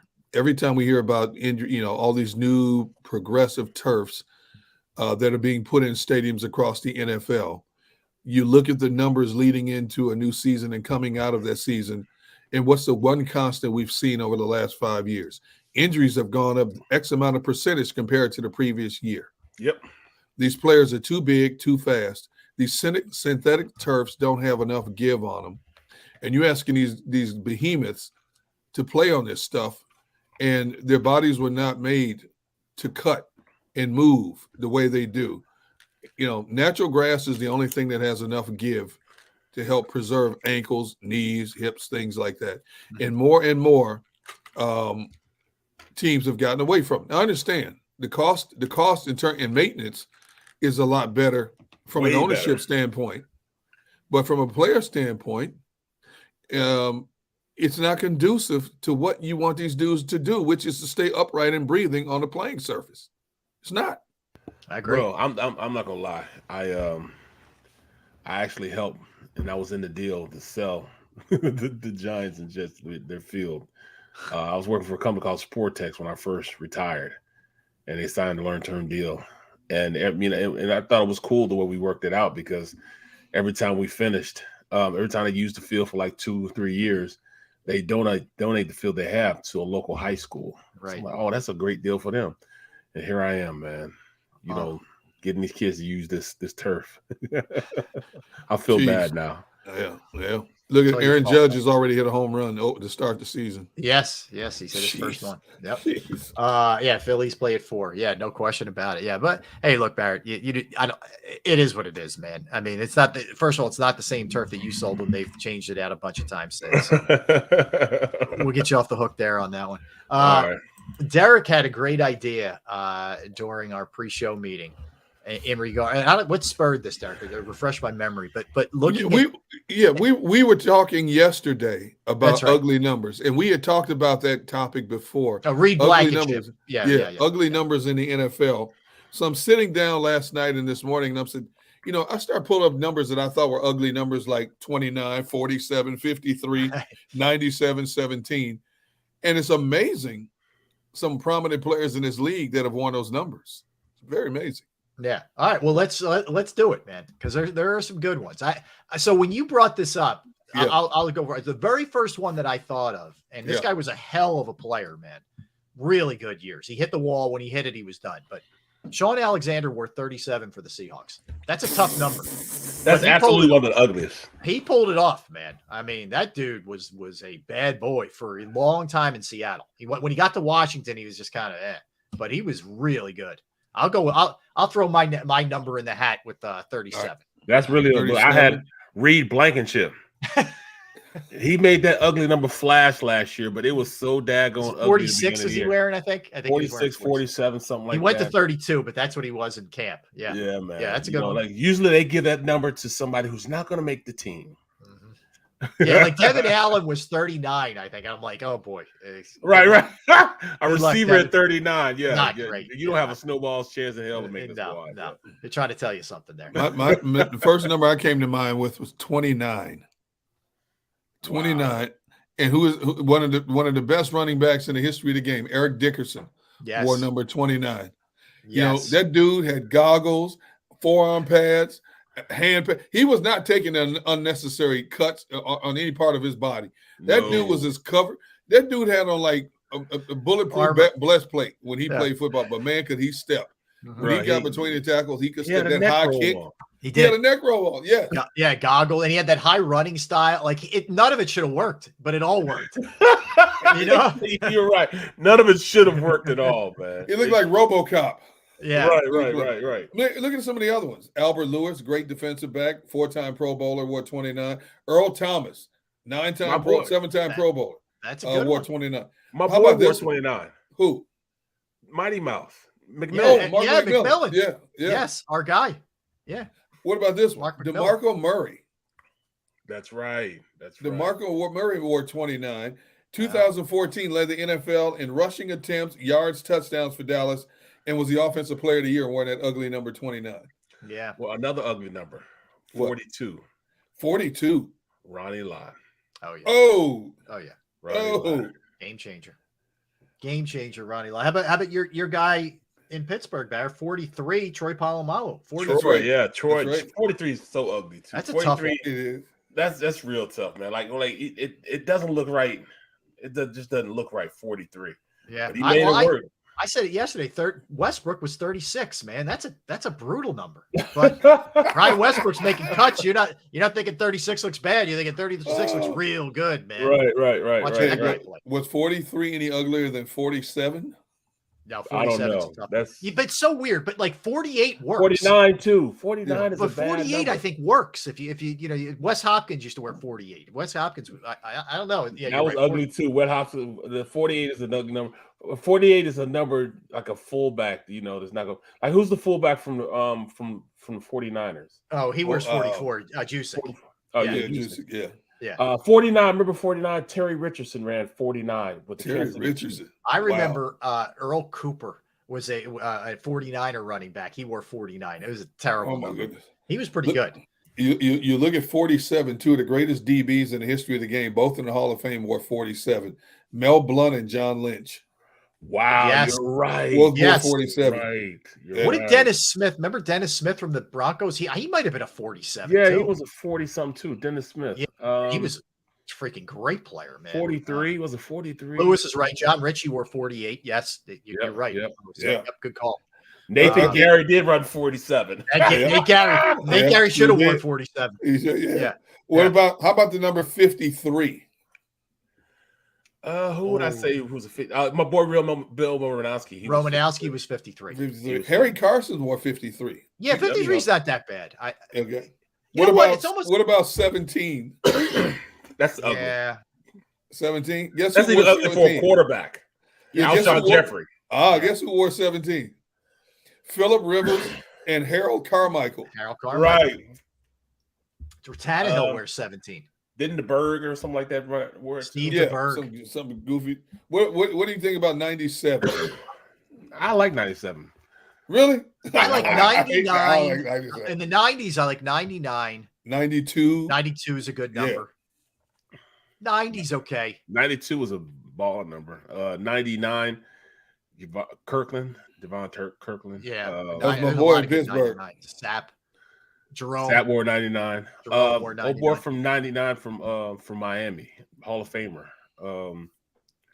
Jason Taylor. Jason Taylor, that's right. Jason Taylor. Yeah, that's a good call. Who else? It's a fun exercise, man. Yeah, that's goofy numbers. Like 73 was ugly. I had 73 in college. That was an ugly number, bro. 73 ugly. It was a 73 in college. I like 72. I love 72. Yeah, I was with the Steelers. I was 77. Yeah, 77. I was with Green Bay. 76 with the Eagles. Yeah, I like that. That was 78's not bad. See, I like double-digit numbers. I like the numbers like 22, 33, 66, 88, 88. Like that. Wore 66. Yeah. They don't. It's funny, man. The receivers don't want to wear numbers in the 80s anymore. They want to be single digit or in the teens. I don't blame them. Yeah, they don't want to be in the 80s. Like my boy 10 Holmes. Yeah, Santonio Holmes. Yeah. Yeah, he was a phenomenal player. Yeah, Fridge was 72. Yes, he was. Yep. All right, let's hit it. We'll come back. We'll sneak in some Sixers here. And then at 2:00, Scott Franzke is going to join us. We'll do a little bit more Eagles as well. We're not done with the Birds by a long stretch, but Scott Franzke from Texas for the season opener for the Phils coming up at 2:00. Oh, before you break, I want to talk to you about the Temple topic real quick. Oh, let's do that now then. Let's do it now. Let's do it. You talked about the state of flux that Temple is in right now. Yep. And while I'm listening to you talk, because you went there, you follow the program closely, and I'm thinking, I don't care who you bring in there, Rob. I don't know if Temple will ever be a prominent player in college basketball again. All of the prominent players in the city of Philadelphia leave and go outside of the state for the most part, unless they play for Villanova. Villanova is the only big-time draw for the big-time players in the city of Philadelphia. Aaron McKee, who is one of the favorite sons of that university, couldn't do it. He couldn't turn that program around. Yep. I don't know if there's a coach that can honestly turn that program around and will come here, to be honest. Look, I think it's a really tough thing. I think NIL, I just don't know that Temple has that kind of support from the boosters where there's the money in the coffers like that. And that applies to a lot of the schools. I couldn't tell you about Villanova. They might. But the other ones, I think it's going to be tough. And you're also really starting from scratch because all the decent players rolled. They left when he was let go. And the university's in flux. The president was shown the door. There's just a lot going on right now. Now, this guy's from Philly.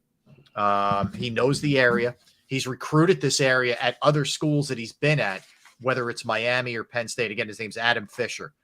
He was the assistant last year. He was the right-hand man for Micah Shrewsbury, who was at Penn State, who left to go to Notre Dame.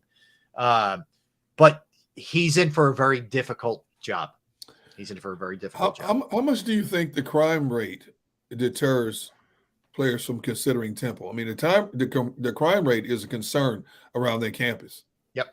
Yeah, I don't think it helps. I think that the shame of it is on the campus is amazing. And, look, I find myself in a position of always defending Temple for whatever reason. Because I went there. No, I do. I mean, I'm being honest with you. That's understandable. But I'm being real. So but my son goes there, and it's worrisome. It's worrisome. The amount of crimes, the amount of killings. There's a lot going on, and it is scary a little bit. Very much so. Let me put it this way: it doesn't help. Okay, it doesn't help some of the stuff that's going on right now. It's tough. It is really, really tough. So I think they're sort of trying to figure this out. I think it helps that you got someone with local ties, but you're right, Derek, your initial point. If Aaron McKee can't make this go and land really good kids from the city and make them want to stay, I don't know who was a legend at the school. I don't know, and grew up blocks from the school. Okay. If he can't do it, I don't know. I really don't know. It's a really tough situation. Very tough. Very tough. Yeah. All right, let's sneak it in and let's come back and we'll do a little we'll stay with the hoops theme. We'll do a little Sixers when we come back. Don't go anywhere. Derek Gunn, Barrett Brooks, Rob Ellis. We're Sports Take, JAKIB Sports YouTube Network. Let's talk Pro Action Restoration. Pro Action Restoration, the place is the best. If you have a home, you have a business, you have a property that goes through the just absolute pain, inconvenience of water, fire, smoke damage, and you're not really sure what to do. You can't clean it up. You don't know who to call. They're the people that you call. Pro Action Restoration is on call 24 hours, 7 days a week to assist you. I went through it on a Saturday, and I thought I was going to get a voicemail. I didn't get a voicemail. I had somebody answer, and the crew was right out there, and they fixed up the problem. They cleaned everything up. It was a great experience. Pro Action Restoration, they are licensed, bonded, fully insured. They've been serving the tri-state area for more than 2 decades, and they will work in conjunction with your insurance company. So again, water, fire, smoke damage, mold remediation, if any of those things are needed and then some, they can handle it. Give them a call, 610-623-3760, 610-623-3760, or online at proactionrestoration.com. That's proactionrestoration.com. Go to get your game on. Go for the beers. Go for the cheers. Go for the hit and the hits. Go for the stakes and the stakes. Go to get your parlay on. Go to get your party on. Go for the scene. Go for the screens. Go for the gallery. Go for the win. Go to Ocean. Visit theoceanac.com to plan your visit. Imagine for a moment that you went to work today and when you came home, you were catastrophically injured. Your life and your family's life. That's what happened to union construction worker Mike Little. I was scared of what the end was going to be, but to be 100% honest with you, I knew I was going to be all right just by talking with Brian. In my heart, I just knew everything was going to be all right. Call the firm and find out why they say, "We got this." Call 215-458-2222. Heading down the shore. Have a ball once more. Here, imaginations run wild and time stands still. Because here, you can find the best of the Jersey Shore, all on one 5-mile island. So leave the old you behind and get lost in the woods. Wild, wild, wild wood days.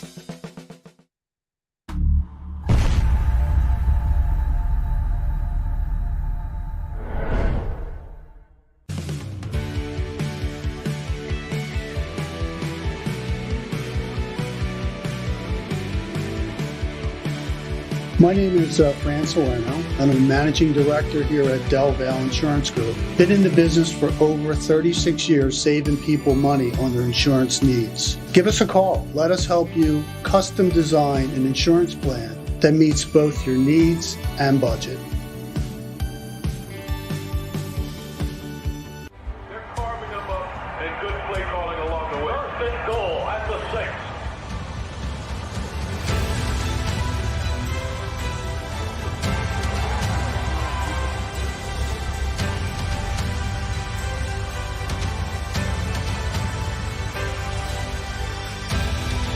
On the field of life, First Trust Bank is there for you. Champions on 3. 1, 2, 3. Because Philadelphia dreams deserve a Philadelphia bank.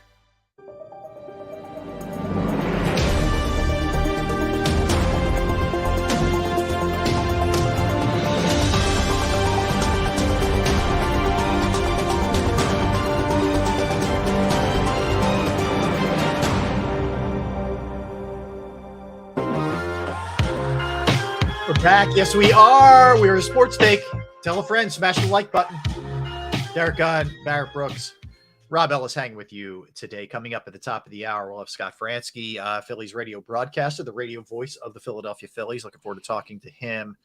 The roof will be closed, guys. They have a retractable in Texas, so they will have it shut. I think Greg Murphy told us that yesterday. The odds were pretty good that they were going to shut the roof, so they decided to make sure that it was shut, not take any chances with the weather. All right, Sixers. So we touched on this earlier. So guys, they win last night. They come back. It had been a bit of a rough close to that road trip for them, but they come back. and they win in large part. They played a really good fourth quarter, 16-5 run the final 7 minutes. After trailing early in the game, they trailed at the half. They trailed by 9 after the end of the first quarter. And they now are 50-26 on the season. Joel Embiid played very well, 25 points, 9 rebounds, hit a ton of shots from the nail, which is really his spot, that foul line. James Harden struggled from the field for sure, but helped his team in other ways. He had 12 assists. He still had 15 points. They got some nice contributions from DeAnthony Melton, had 17. He was 5 of 6 from 3. George Niang really showed up big. They played pretty good defense on Luka and Kyrie, who don't look like they're a fit together, but we can get to that later. But anyway, there's 6 games left. Okay. So if you look at the standings right now, I think it's pretty obvious that barring a real collapse, they're going to lock in at 3. Like I don't think ultimately Cleveland's going to catch them, and they're not catching the Celtics, and they're not catching Milwaukee, although they do play both teams head to head in those final 6 games. So this is kind of where we're at. So if the season ended right now, they would take on Brooklyn. I like that matchup. I feel good about that matchup. I'll take that. Yeah. Take it in a second. Now the difference is you end up 4. You get the Knicks. The Knicks are a much different situation than the Brooklyn Nets. You got to deal with Jalen Brunson, who's had a spectacular. He's averaging 8 more points than he did last year. Yep. They're just tough. They're a way tougher team than Brooklyn is. So you do want to be in that 3. That's good. That's good news that they're likely locked into 3. The thing about the Knicks, they're a streaky team. When they are hot, man, they are very good. But they also go cold in a hurry. But they are so athletic up and down the court. They stress you in so many different ways on both ends of the court. And you're right. That would be a much tougher series for them than facing Brooklyn. Brooklyn's, I think, has shown that they're a decent team, even without, Kyrie and Durant. But you're without Kyrie and Durant, and that shows also because they can't finish a lot of games where they have a chance to win. They can't close out games. Right. And that's going to hurt them. They're going to make a quick exit. But that Knicks team, you don't know which team you're going to get. They're like a Jekyll and Hyde team. They play like a top seed one night, and they play like an 8 seed the next night. Right. You don't want to catch them when they're on fire, though. No. And then, you got guys that heat up real quick, like, R.J. Barrett can heat it up. Josh Hart can heat it up. He start playing well. Yeah. And then, Quentin Grimes will give you 20. It is a tough get, though, but yeah, I just don't think they don't have enough for Embiid. I mean, they have no answer for Embiid. No, they have none no whatsoever. Answer. So I mean, to me, it really didn't make a difference. Right. Just as long as they're healthy and Embiid, if Embiid's going in, we'll have an answer for Julius Randle. I think agree. We'll have an answer. But everybody else, I don't know. I mean, like nobody's gonna stop Jalen Brunson, but if you hold him to 25 points, you'll win the game. Exactly. Yeah. All right. So after the game, Embiid talked about missing the game against Denver and said it's about the playoffs. This is why I'm going to be curious how they approach some of these games, like the Boston game, the Milwaukee game. Are they now in just let's gear up for the playoffs? Let's get these guys maintenance days. Let's rest them up enough. Like if you look at it, with what they have left, they do have days off in between. I mean, they go Friday, Sunday, Tuesday, Thursday. Now there is a back-to-back Miami, Atlanta this upcoming a week from today and Friday. That's definitely where I think you're going to see somebody resting, split him and Embiid up, Harden and Embiid up in those games, I would guess. And then you close it out at Brooklyn. So a week from Sunday, their regular season's done. That's crazy. Yeah, I mean, the nice thing is for the teams that aren't in the play-in, they do get a couple extra days off. So you'll be able to rest these guys to an extent. But the Boston game and the Milwaukee game, you got Milwaukee this Sunday and then Tuesday's Boston. Whew. I think those guys play in those games. Then I think you start looking at the rest factor after that. That's just my guess. I have no idea, but that's just my guess. That's great. Milwaukee's got Boston tonight in Milwaukee. Then Boston has to play the Sixers, then play Milwaukee. Sixers have Milwaukee, Boston, and back-to-back game. That's a crazy finish, man. Wow. Yeah, it is. It is. And if you didn't see, I know you saw it, Derek. Drew Holiday dropped a 51 spot last night versus the Pacers. First time he's gotten over the 50 mark. Yeah, in his career. I know. Man, I know. He was dropping bombs from the cheap seats, man. This dude couldn't miss last night. He just wanted to keep playing, huh? Just he was on. Stop. You know, it was really funny. So the side, whoever their sideline reporter is after the game, said to him, you know, like, at what point did you in the game did you know when you were on or whatever?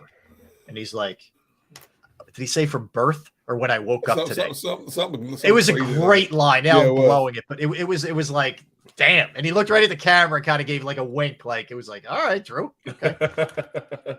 So it's pretty cool. But just back to the Embiid thing. I think that Embiid handled it well when he was asked about the sitting out in the Denver game, and he knows. Like there was an ESPN straw poll that came out right before our show came on, and they had him 2 points ahead of Jokic, which is really tight. And the sports books have both guys at plus 115 to win the MVP. This is going to come down to the wire. Now, for me, like it shouldn't be, well, how did so-and-so do over the last 5 or 6 games? If you don't know by now, then you don't know, or you already got your mind made up. And it shouldn't really come into play that much over the course of the last few games. But I who knows? This is so subjective. It really is. I don't know. I don't know if he's going to win or not. I think he should, but I don't know that he is going to. I think it's part of the maturation of Embiid in terms of putting this thing on the back burners. We've documented it so well that we believe that it affected him to a certain degree in the playoffs over the last couple of years. But I think after going through that and being disappointed, I think his statement after this game last night shows his maturation process. I'm only focused on one thing. Help taking this team as far as I can go. Everything else takes care of itself, or it doesn't take care of itself. Yep. What else can I do? I've done everything I could over a course of a season to show you that I am one of the best, if not the best player in the game today, or at the very least, the best big man in the game today. I don't know what else I can do. You know what? You people do what you want to do. Yeah, exactly. And that's it. That's all he can do. I thought this was interesting. Dawn Staley. You guys remember when the Temple job was still open? I mentioned her possibly, being a candidate. She spoke today. They play Friday. I think they play Friday in the Final Four. They play Iowa. That's going to be a great matchup. South Carolina, Iowa with that Caitlin Clark for Iowa was nasty. So Dawn Staley said that I'm not interested in coaching in the men's game. Said I don't want to coach in the men's game. He wants to stay in women's college hoops. Now that might mean WNBA at some point. I don't know what else. Like if she wins it this year and they go undefeated, I'm not sure what else there is to prove. It doesn't mean you have to leave. You could just sit there and become, talk about her with Gino Auriemma and Pat Summitt. It can turn into that. Yeah, man, there's nothing wrong with that. I'm just saying she could potentially go to the WNBA. She didn't rule that out. She just said, I don't want to coach the men's game. Good for her. I don't blame her. That's her comfort zone. She's getting a lot of accolades for what she does. Now, you're right. She can be the next great one in all of college basketball. And let's face it, the money these top coaches are making now in the men and women's sports in the college ranks, you can only spend so much, right? I'm with you. And I honestly don't know. My pure speculation here. I guess she's making more at South Carolina than she would have been offered at Temple. No question about that. There's no question about that. And why would you want to leave that utopia? Yeah. Why would you want to leave where you are the queen? Yep. El Presidente. Was it La Presidente? Yes. Why would you want to leave that? You know what I'm saying? Like, man, forget that, man. I walk around, I eat free. I walk into places. Nice weather. Right, nice weather year round. I walk around, people bound down to me. That's a killer campus, too, by the way. Is it? Yeah, we visited last year with my daughter. Yeah, it's good. Yeah, I did do a game there. I just went straight to the Southern alumni. Correct. Right. Correct. Yeah. Who are very happy with what she's doing. Oh, yeah. Right. Yeah. So, man, I'm not leaving that whole situation. I'm with you. To go to Temple, to go down on Broad Street, are you kidding me? Yeah, I hear you. All right, and we're going to step aside. Right. Come on, Gunner. All right, we'll step aside and we'll talk to Scott Fransky. He will join us from Arlington. He is in Texas to call the game. Philly's about 2 hours away from the season opener. We'll give you the lineups too when we come back, just to refresh everybody's memory. Don't go anywhere. Derek Gunn, Barrett Brooks, Rob Ellis. We're Sports Take, JAKIB Sports YouTube Network. Let's talk about Flynn Tree Services. Yes, Flynn Tree Services is an experienced, licensed, and insured Pennsylvania tree services company that will trim or remove any unwanted trees off of your property. They offer cost-effective solutions to any tree problem that you may face. They are experts at trimming all types of trees, and they serve southeastern Pennsylvania, South Jersey, and northern Delaware. Flynn Tree Services specializes in tree removal, stump grinding, as well as tree pruning. Now, keep in mind, we're just in the early stages here of spring, right? Looks like we're probably out of the winter, but you want to make sure you get everything checked out, evaluated before we hit the summer, before we start getting some of the crazy wind and rain and all that stuff. So you go to their Facebook or Instagram page for more information or a sampling of their work. Give Flynn Tree Services a call at 610-850-2848, 610-850-2848, or online at flynntreeservices.com. That's flynntreeservices.com. Go to get your game on. Go for the beers. Go for the cheers. Go for the hit and the hits. Go for the stakes and the stakes. Go to get your parlay on. Go to get your party on. Go for the scene. Go for the screens. Go for the gallery. Go for the win. Go to Ocean. Visit theoceanac.com to plan your visit. I get scared sometimes. Of a lot of things. Joining in. Decisions. The dark. The dark. But I once heard someone say, But as I always say, it's okay to be afraid. as long as you face the fear. And keep moving forward. Wherever you are in life, count on the name trusted in insurance for over 80 years. Independence Blue Cross. Is the best vacation one that you find, or one you get lost in? One that takes you to new heights, or reminds you to go with the flow? To get your feet wet and your wheels spinning? One that lets you find your own rhythm, or get carried away? Find the best of yourself. Get lost in the woods. Plan your stay in the Wildwoods today. Plan your day with confidence. Keep the umbrellas on hand. With Action News and AccuWeather. Numerous tornadoes. Your go-to team when severe weather strikes. The water is still rising. Keeping you prepared wherever you watch. Action News and AccuWeather, the team you trust. We all know that taxes are just part of life. It's true during our working years, but also in retirement. But what you might not know is up to 85% of your Social Security benefits might be taxed. Our team at Thrive Financial has helped retire thousands of people across the Delaware Valley by asking questions they never knew they needed to ask, including how their Social Security benefits might be taxed. It's time to be proactive on taxes. Get your Thrive Retirement Tax Playbook today. As a hardworking American, you've never experienced how tough life can be until now. A catastrophic injury while working on the job. A personal injury from someone else's negligence. Turned away by other law firms in the region who didn't bother to learn your story. It's time to meet the Fritz & Bianculli Law Firm and managing partner Brian Fritz. Badly injured? Call the Fritz & Bianculli Law Firm. Find out why they say, "We got this."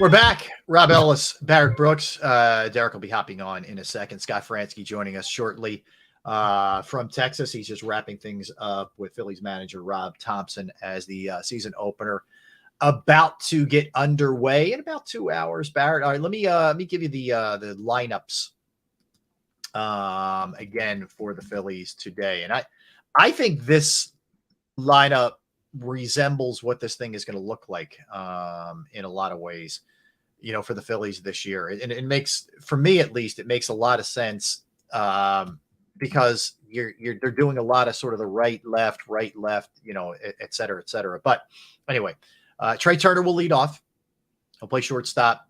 Your DH will be Kyle Schwarber. He'll bat second. JT Realmuto will hit third and catch. Derek Hall will get the start at first base. He will be the cleanup hitter. Nick Castellanos will play right, bat fifth. Bryson Stott will play second base and bat sixth. Alec Boehm will hit 7th and play 3rd. Jake Cave will hit 8th and play left. And Brandon Marsh will hit 9th and play center field. For Aaron Nola, who's on the hill for the Phillies, he will go against Jacob deGrom. I gave you these numbers a little bit earlier. deGrom has been pretty strong against the Phillies career-wise. 20 starts, 9-1 with a 2.18 ERA, 136 strikeouts in 120 innings pitched. All right, before we get to Scott, guys, let's go on the record. Give me win-loss and how far they go. Derek Gunn, you are first, my friend. Yes, sir. Wow. Yeah, man. I'm going to put them, considering the division they're playing in, and that is a tough division. It is arguably the toughest division in all of baseball when you look at it on paper. Yep. I'm going to say like 92 wins. And health is a big factor. I mean, they're starting the season off with key players on the injured list as well. I'm going to say, man, because I'm going to say at the very, very, very least, they should be back to the NLCS at the very least. Okay. Very least. All right. How about you, B? It's easy for me. I'm going 96 runs. I mean, 96 wins. I say they make it back to the dance. Yes. I think they're going to make it back to the dance. And we're going to find out a lot about this team this next month and a half because they won't have their big guns back, but they'll win and find a way to win without them. Mm-hmm. And there's only going to be, that strawberry, on top of the sundae when they do get them back. Yeah, Harper could be back sooner rather than later. We will see. All right, so he is joining us right now from Arlington, fresh off sitting down with the Phil skipper Rob Thompson, and he is the radio voice for the Philadelphia Phillies. Bedlam at the Bank author himself. Yes, Scott Fransky. Scott, how you doing, man? What's up, fellas? How are you? Hey, man. Good, man. How you doing? Yeah, we're great, man. Opening day, 2 hours away from game time. It's as good as it gets. Yeah, they tell us they're going to open the roof. I really hope so, because otherwise it feels a lot like an airplane hangar in here. Yeah, it sounds like one. So what is it? A little bit overcast? Like what are they worried about? It was a little overcast this morning. I don't know. I think they're just, from what we heard, is they were keeping it closed for BP, but they're going to open it for the game. So we'll see. Hey, let's go. So Scott, take me through this, man. You've been with this team throughout spring training.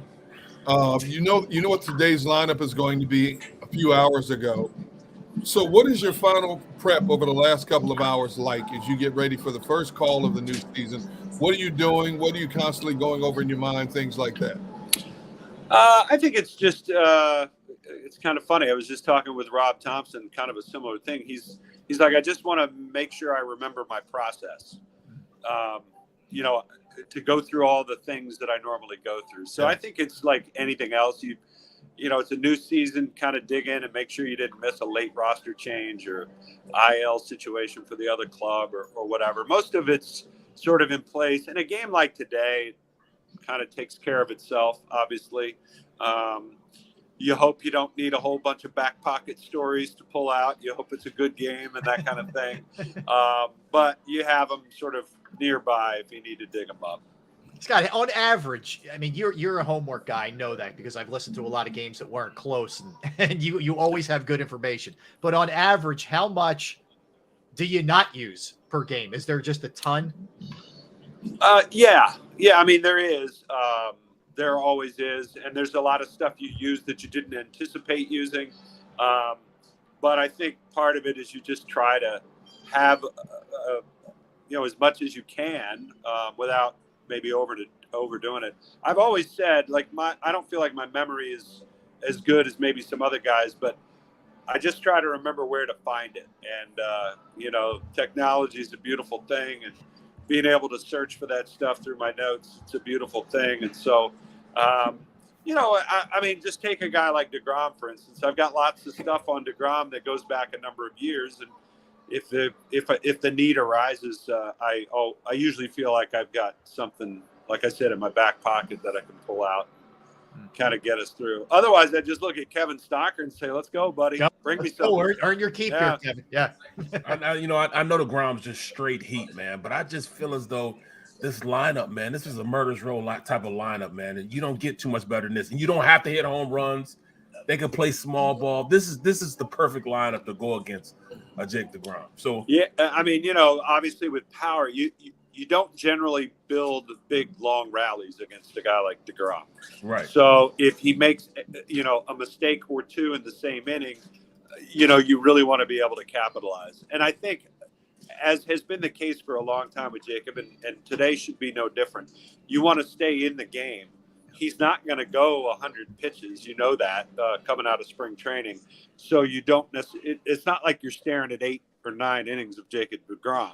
So you want to make sure you stay in it, battle as much as you can in at bats, and try to wear him down and use up his pitches. Scott, let me ask you about Schwarber. And look, we know the impact that he has on this team from a leadership standpoint, power standpoint, everything that he brought to the table last year. He feels like a guy who could really be aided by the shift being lifted. Yeah. Do you get that same sense that the average could make a nice little leap here for him because of the amount of balls outs that he makes in the field of play, I guess is the question. Sure. Yeah, it's interesting. There was a call with Major League Baseball yesterday, and they laid out some of the numbers, and it's definitely the pull side shift. Balls in play are up. I think it's 27 points. Balls to the opposite field are down slightly, just ever so slightly, but definitely the guys that are pull heavy and who dealt with that pull side shift, and in particular left-handed batters, I think, Schwarber, Harper, those guys have faced it a lot. They're going to get a few more that they wouldn't have otherwise gotten, I think. And Schwarber, to me, is a guy that's worth watching what teams do with him. Because, again, if he hits one, on a low line to left field that's a base hit, it's usually an accident. And he, to me, is a guy I saw one team do it where they take their 3 outfielders and they basically give up on left. He is one player in particular I could see some teams trying that with. So we'll see. Scott, do you like seeing Schwarber in that DH role more so than playing the field as well? Do you think that we're going to see a lot of that? I don't necessarily think it'll be a lot. I think we're going to see guys get rotated around. The thing about Schwarber is they don't feel like he had a ton of reps in left field because he DH'd so much in the World Baseball Classic. So they don't want him to just start going 9 innings out in left field every day. Rob Thompson said he'll probably be in left field Saturday for Game 2. But for today, they just, they kind of want to ease him into it. But I think you're going to see different combinations, sometimes based on matchups, sometimes based on ballpark, and you might see an upgrade defensively in the outfield. Schwarber sits one day, maybe it's Castellanos another day. Scott, they put Bryce. What was it on the 10? I'm trying to remember the 10 or the 15 day. The 10 day, yeah. 10 day. Is that just formality, or should that lead to a little optimism for Phillies fans? Generally. Yeah, I mean, the only optimism is that he didn't go on the 60. Those are the two choices. Because if he goes on the 60, he's out till June 1. Right.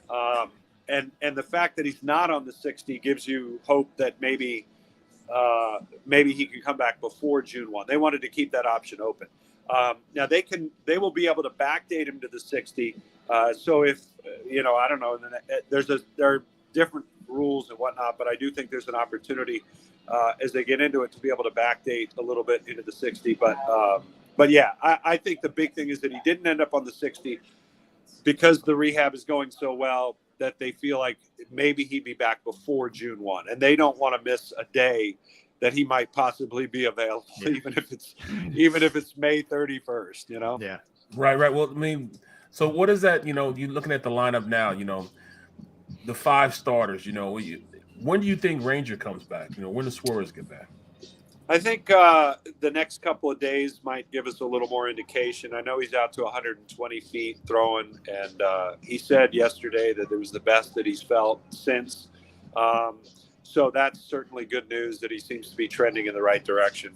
But again, having watched how they operate last year and knowing internally, they understand this is a long game, and there's no reason to rush Ranger Suarez back. Again, they're going to have to kind of mix and match here in the interim. But they know they're playing for guys to be fresh and healthy deep into August, September, and October. And if that means Rangers spends another couple of weeks on the shelf in April and May, then so be it.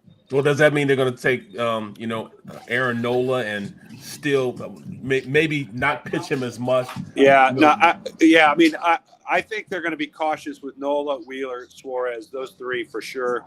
The innings add up, and the innings and the workload from last fall adds up. And I think they'll be very, very cognizant of what's happening, whether it's watching velocity, watching stuff, watching movement, whether or not they, whatever their metrics that they follow to indicate whether a guy is really tired or maybe going through a dead arm or whatever. I do think they'll be, but again, they're definitely in a spot, and all teams I think are to some extent when they come out of spring training, that if you have some short starts right away, it puts a lot of pressure on the bullpen right away. And so, I know in the waning days of spring training, Rob Thompson really talked about his final few roster decisions. Do you need another lefty? Do you need another righty? He said, I need length. I need length out of the bullpen. I need guys who can do 2+ innings. And that was a real focus for the last couple of spots. Wow. We know DeGrom. Go ahead, Derek. We know DeGrom is on a pitch count, like a 65 pitch count in this game. Is Nola on a pitch or inning count opening up today? I didn't actually ask specifically if there's a number in mind, but I could not see him going more than 80 pitches. I'd say first time out. He just wasn't stretched out very far in spring training, so I wouldn't expect it to be. I know he didn't throw a full 5 innings at any point during spring training, so I wouldn't expect him to be late in this game. I think he and DeGrom would be similar. Scott, you just sat down with Rob Thompson for your pregame interview that you do every game. Any difference with him? Is he the same guy? That after all, he became Philly Rob. I mean, this was a pretty whirlwind kind of thing over the last few months of the season into the off season, where he's a rock star in the city now. How different is he, or is he the same steady Eddie guy? Same steady Eddie. I mean, he's the same dude, and he absolutely. Like he talked about, he said, look, he views himself, his quote was, I view myself as a coach with more media responsibilities. Okay. Like I have to answer more questions, but it's still certain things that he wants to check different boxes. He wants to look at different things. He wants to ask his coaches about the same things he always asks about. Relative to other opening days, he says today is no different. It's opening day, so it's definitely different than game, 29. Right. But relative to other opening days, he doesn't view it much differently because it's his first as a manager or anything like that. Okay. How are they approaching it though? At least that's what he says publicly. Right. But he's such a poker face. You don't know what's going on in there. Yeah. No, I mean he seems like a pretty straight shooter, and again, I think part of it was just. Today is all about, hey, I just want to remember, I want to make sure I was doing the same things I was doing at the end of last season. Right. Hey, well, let me ask you this then. I've been in the big dance before. I won a Super Bowl. I knew going into the year before we lost in the AFC Championship game. And we went to that next year with a little bit of a swagger about us. We knew we were good. We knew we were that close to getting to the big dance. These guys got to the big dance. What is that locker room vibe right now? So do they know how good they are? Are they going about it the same way they've been, business as usual? But we know we had a swag, and it helped us. Sure. You know what I'm saying? I know other teams were like, all right, we need to leave that alone. We got to move forward. But we knew it, and we played like it. Yeah, I don't know whether there's any more confidence necessarily because they got there. But I will say this. I think they expect to win every day. And they expected to win even when Joe Girardi was the manager. For whatever reason, things weren't clicking. But I think they have certain personalities in there that, I mean, Kyle Schwarber didn't change his approach because Rob Thompson became the manager, and you look at a guy like Kyle as a leader. And now maybe other guys, you can make the case that maybe a young guy has a little more confidence and plays a little better with, sort of the wind at his back. But I do think to some extent, whether they had fallen short in the wild card round or the NLCS or whatever, I still think they would feel like they're a very good team because they are. They're a deep team. They're very talented. It does not mean they're going to win. And I think they understand that. And whether you had a swagger or not, you knew that there were certain things you still had to do every Sunday in order to win those games, right? Yep. Yeah, Absolutely. I think they view it the same way. They understand there's still things they have to do night in and night out if they expect to win. You know, JK's coming off a pretty good spring session. Yeah. How do you think he figures into the overall equation of this team? And how intrigued are you to see how he figures into the equation? Well, I mean, you know, I don't know that he's going to be an everyday guy. I think he'll get a lot of platoon opportunities. I think he'll, you know, like we talked about with Schwarber and Castellanos, he's going to get some days on the corners to help out. So, yeah, I mean, he had a huge spring, and I know that's part of why it's not the only reason, but it's part of why he's in the lineup today. It's kind of a reward. I mean, he just blew the doors off the place down in Florida. So you can make the case was their best hitter in spring training. So yeah, he gets a start today. I don't know. I mean, I still look at him as a guy that's going to be obviously a fourth outfielder who's going to pinch hit, you know, late in games, but also might get lifted as a pinch hitter late in games because I think, you know, like today, there's three of the last four hitters are lefties. Mm-hmm. And if the Rangers go to the pen, I do think Cave and Marsh are more likely to be lifted for a pinch hitter than say Bryson Stott. If you're looking at strictly the lefty-lefty matchup. Yep. So I do think that right there, Cave Marsh would be a spot where you might lift a guy, and, you know, again, with good reason, I think. Yeah. Scott, it was a struggle for the Rangers last year, to say the least. 68 and 94. Not against the Phillies. Whoa. That's right. Exactly. Exactly. Where it's going. You know, it was a different story when they played the Phils, that's for sure. And we know it's DeGrom. We know what he brings to the table. But what can you tell us about this team? They spent some money. I mean, they're not afraid to spend money last year and this year. Are they going to be better in your estimation? Yeah, I think they'll be better, no doubt. I mean, Houston's still a class of the division, but I do think they'll be better. Like you said, they spent a ton of money. I think they really tried to upgrade their rotation, which they have some guys that have some mileage, and from their standpoint, it's, you know, a lot of it rests on health. But you know, they have some offensive performers at the top that can do big things. You know, starting with Seager, Marcus Semien could have, you know, another breakout year. I mean, they got some weapons. There's no doubt. I do think they'll be better, and you know, the Phillies know full well not to take them lightly. That's for sure. Yeah, that's for sure. I want to ask you about center field. Brandon Marsh, who came over here and I think really was stabilizing, is the best way to put it, I think, with what was going on in center field. But I know there is great optimism that there's much more there offensively, and they feel like, you know, they can unlock that. What have you been hearing about him? What have you been seeing? You've been down there a lot for the spring. Does he look like a different offensive player to you? Not appreciably yet.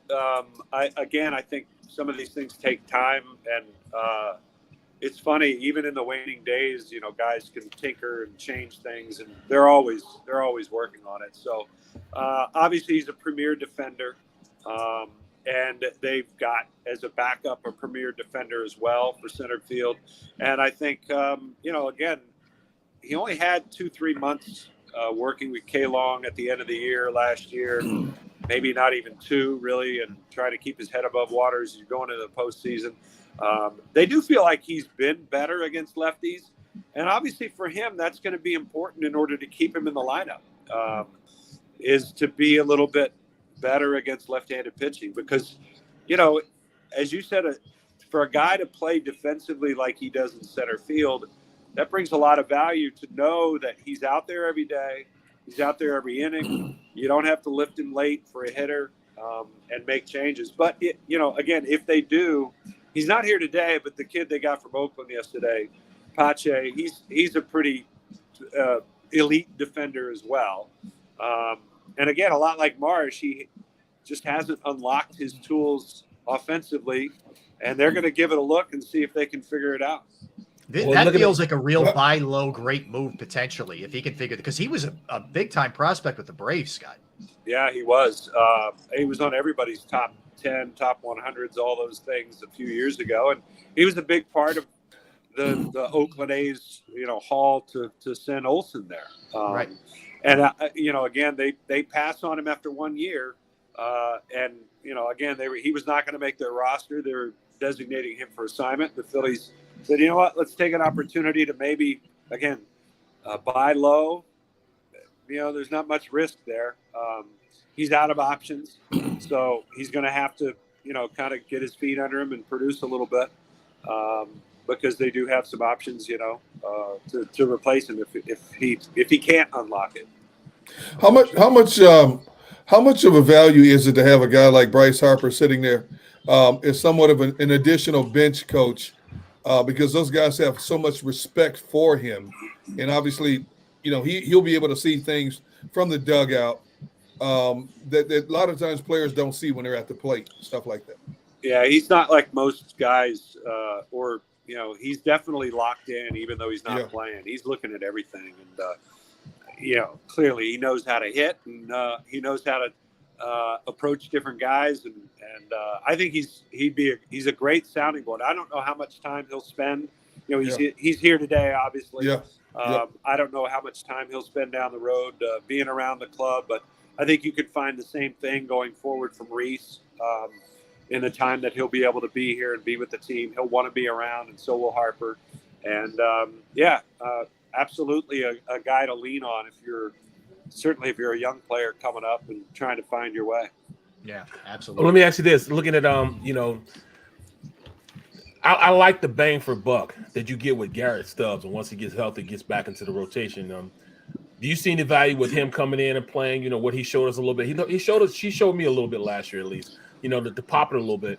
You think JT would play a little first base because of that? It's funny. Rob was asked the very question today. Are you going to get days of JT at first base? He said, I wouldn't count on it. I mean, don't hold me to it. But the question was posed more about Derek Hall sitting against lefties and using Alec Boehm at first. Mm-hmm. And the follow-up was, would JT see any time there? He says, no, I really like to. I'm either catching him or giving him the day off. Okay. Is really how because he wants to rest him. And obviously, what Garrett did last year was huge for the manager and for the coaches to be able to say, all right, it's okay if we give JT a day. Right. Exactly. We'll find the right matchup for Garrett that's ahead on the schedule and make it, fit into the plans with JT. And, he was obviously didn't get a ton of at-bats in spring training, so we'll see. You got some off days here early. I would expect he plays somewhere in that stretch, once you get into New York somewhere along the way. Scott, thanks, man. We know how busy today is, how crazy it is. Thank you, bro. Around, especially opening Appreciate day. it, man. And we appreciate you squeezing us in, man. Thank you. We're looking forward to the call from you today, 4:00 on WIP. Thanks, Scott. All right, take care, guys. See you soon. Take care. That is Scott Fransky. He does an excellent job, man. He's as good as there is. I'm telling you. And there's no question about it. And I think baseball is the hardest sport to call because there's so much dead time in between moments, man. And when you look at the names like, the Tom McCarthy's, the Scott Franskys, the Vin Scully's, the Bob Costas's, man, there's a fluidity to it, man. And that's something I think that is the hardest thing to do in any sport is to call baseball. Well, especially when you're the play-by-play guy, man. Play-by-play guy, he has to keep the flow going. And I'm the color analyst when I do football games. Yeah. And I just talk about what I see. Right. But he the play-by-play guy sets everything up, sets the play up, gets everything in motion, builds the story and everything else. That's the biggest thing, that's hard to do. And he's just so fluent, man. Just his research. He says he's got, things, stacks upon stacks of information he's collected on JAKIB DeGrom, all these guys, man. So, that's his whole sense of who he is and how he gets the game going is invaluable, man. Yeah, no question. Weaving in and out of the baseball storyline itself and interjecting personal story, whether it's from personal reference, stories you're told, something you read about, and not miss a beat. Oh, right. My goodness. Yeah, it's hard. There's an art to it. There really is. And there's unfortunately, you get some games that are blowouts that are just brutal and, whatever. You got to fill some time, man, when frankly, it doesn't matter if it's, they're strike number 2. That doesn't matter. Just, tell something that's going to keep people entertained as they're driving or listening at home. And there is definitely an art to that. That is for sure. All right. Especially, you're right. Especially when you're doing radio, when people can't see it and being able to articulate it. Exactly. Yeah. Well said. That guy they got, Kristen Pache, they got from the A's. is a center fielder. He's 24 years old. He didn't hit. He hasn't hit, but he was a guy, and usually guys coming out of the Braves system pan out, and they turn out to be studs. And it didn't quite hit with him. So they're hoping that they can kind of figure out, but at least they know right now he's an elite defender. So if you have he and Marsh in center field, you have two guys who can go get it in the outfield. But hitting, that's another story. All right, let's get a timeout. We'll come back. We'll circle back to some of the Eagles stuff that we talked about a little bit earlier. We'll take some chat section questions. You guys have a question for us, throw that question mark in there, and we will get to it. We got birthdays, we got movies, got all kinds of stuff in store for you. So don't go anywhere. Derek Gunn, Barrett Brooks, Rob Ellis. We are Sports Take. All right, let's talk about Razor technology and infrastructure management. Yes, IT infrastructure environments are more complex and heterogeneous than ever before. Consequently, teams struggle to respond to pressing issues with the speed necessary to promote positive business results. And the data that powers predictive monitoring and automation is left unexploited. All right, Razor Technology addresses this challenge with a holistic approach that connects every part of an organization's technology assets, enabling proactive and secure IT operations without sacrificing the agility that drives innovation. Razor Technology automates monitoring and management to bolster IT teams that are feeling stretched thin, and it improves auditing and reporting procedures so that actionable insights find their way to the leaders that need them most. Save money and time on your IT and cloud services and secure your organization with leading end-to-end infrastructure solutions by calling Razor Technology today at 866-797-3282, 866-797-3282, or visit them online at razor-tech.com. That's razor-tech.com. Go to get your game on. Go for the beers. Go for the cheers. Go for the hit and the hits. Go for the stakes and the stakes. Go to get your parlay on. Go to get your party on. Go for the scene. Go for the screens. Go for the gallery. Go for the win. Go to Ocean. Visit theoceanac.com to plan your visit. Imagine for a moment that you went to work today, and when you came home, you were catastrophically injured. Your life and your family's life. That's what happened to union construction worker Mike Little. I was scared of what the end was going to be, but to be 100% honest with you, I knew I was going to be all right just by talking with Brian. In my heart, I just knew everything was going to be all right. Call the firm and find out why they say, "We got this." Call 215-458-2222. Heading down the shore. Have a ball once more. Here, imaginations run wild and time stands still. Because here, you can find the best of the Jersey Shore, all on one 5-mile island. So leave the old you behind and get lost in the woods. Wild, wild, wild wood days.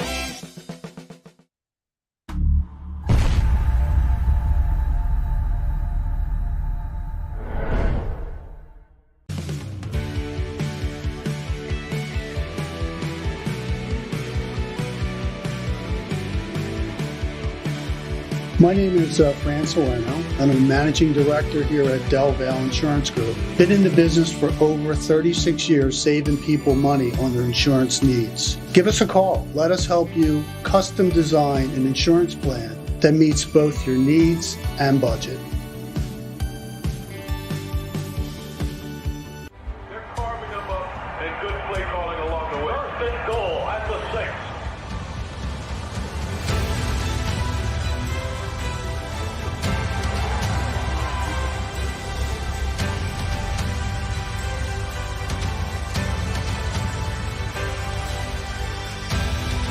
On the field of life, First Trust Bank is there for you. Champions on 3. 1, 2, 3. Because Philadelphia dreams deserve a Philadelphia bank.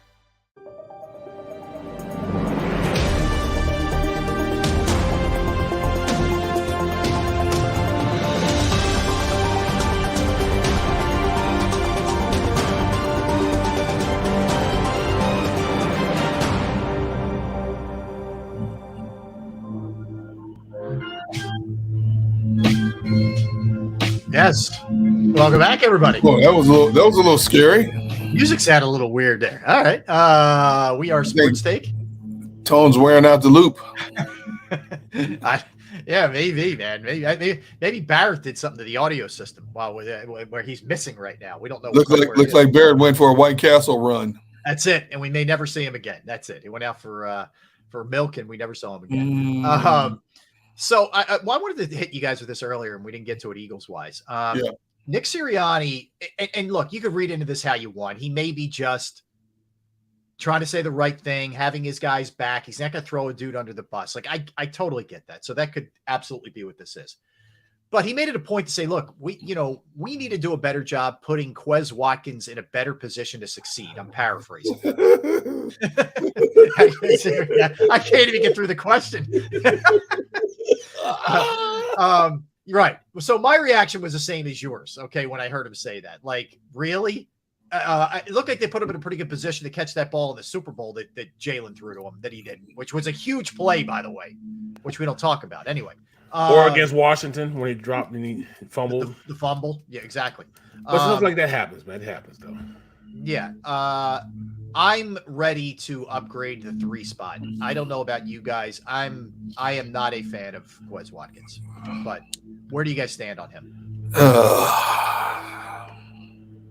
Barrett? You gonna throw it on me? So I'm like the bad guy. Oh yeah. Well, I mean, in all actuality, you get paid to basically them putting you in the right position, and you go out there and execute what they're paying you to do. I was a backup offensive lineman, so I knew I played guard, center, and tackle. So they didn't have to go out there and dress another player.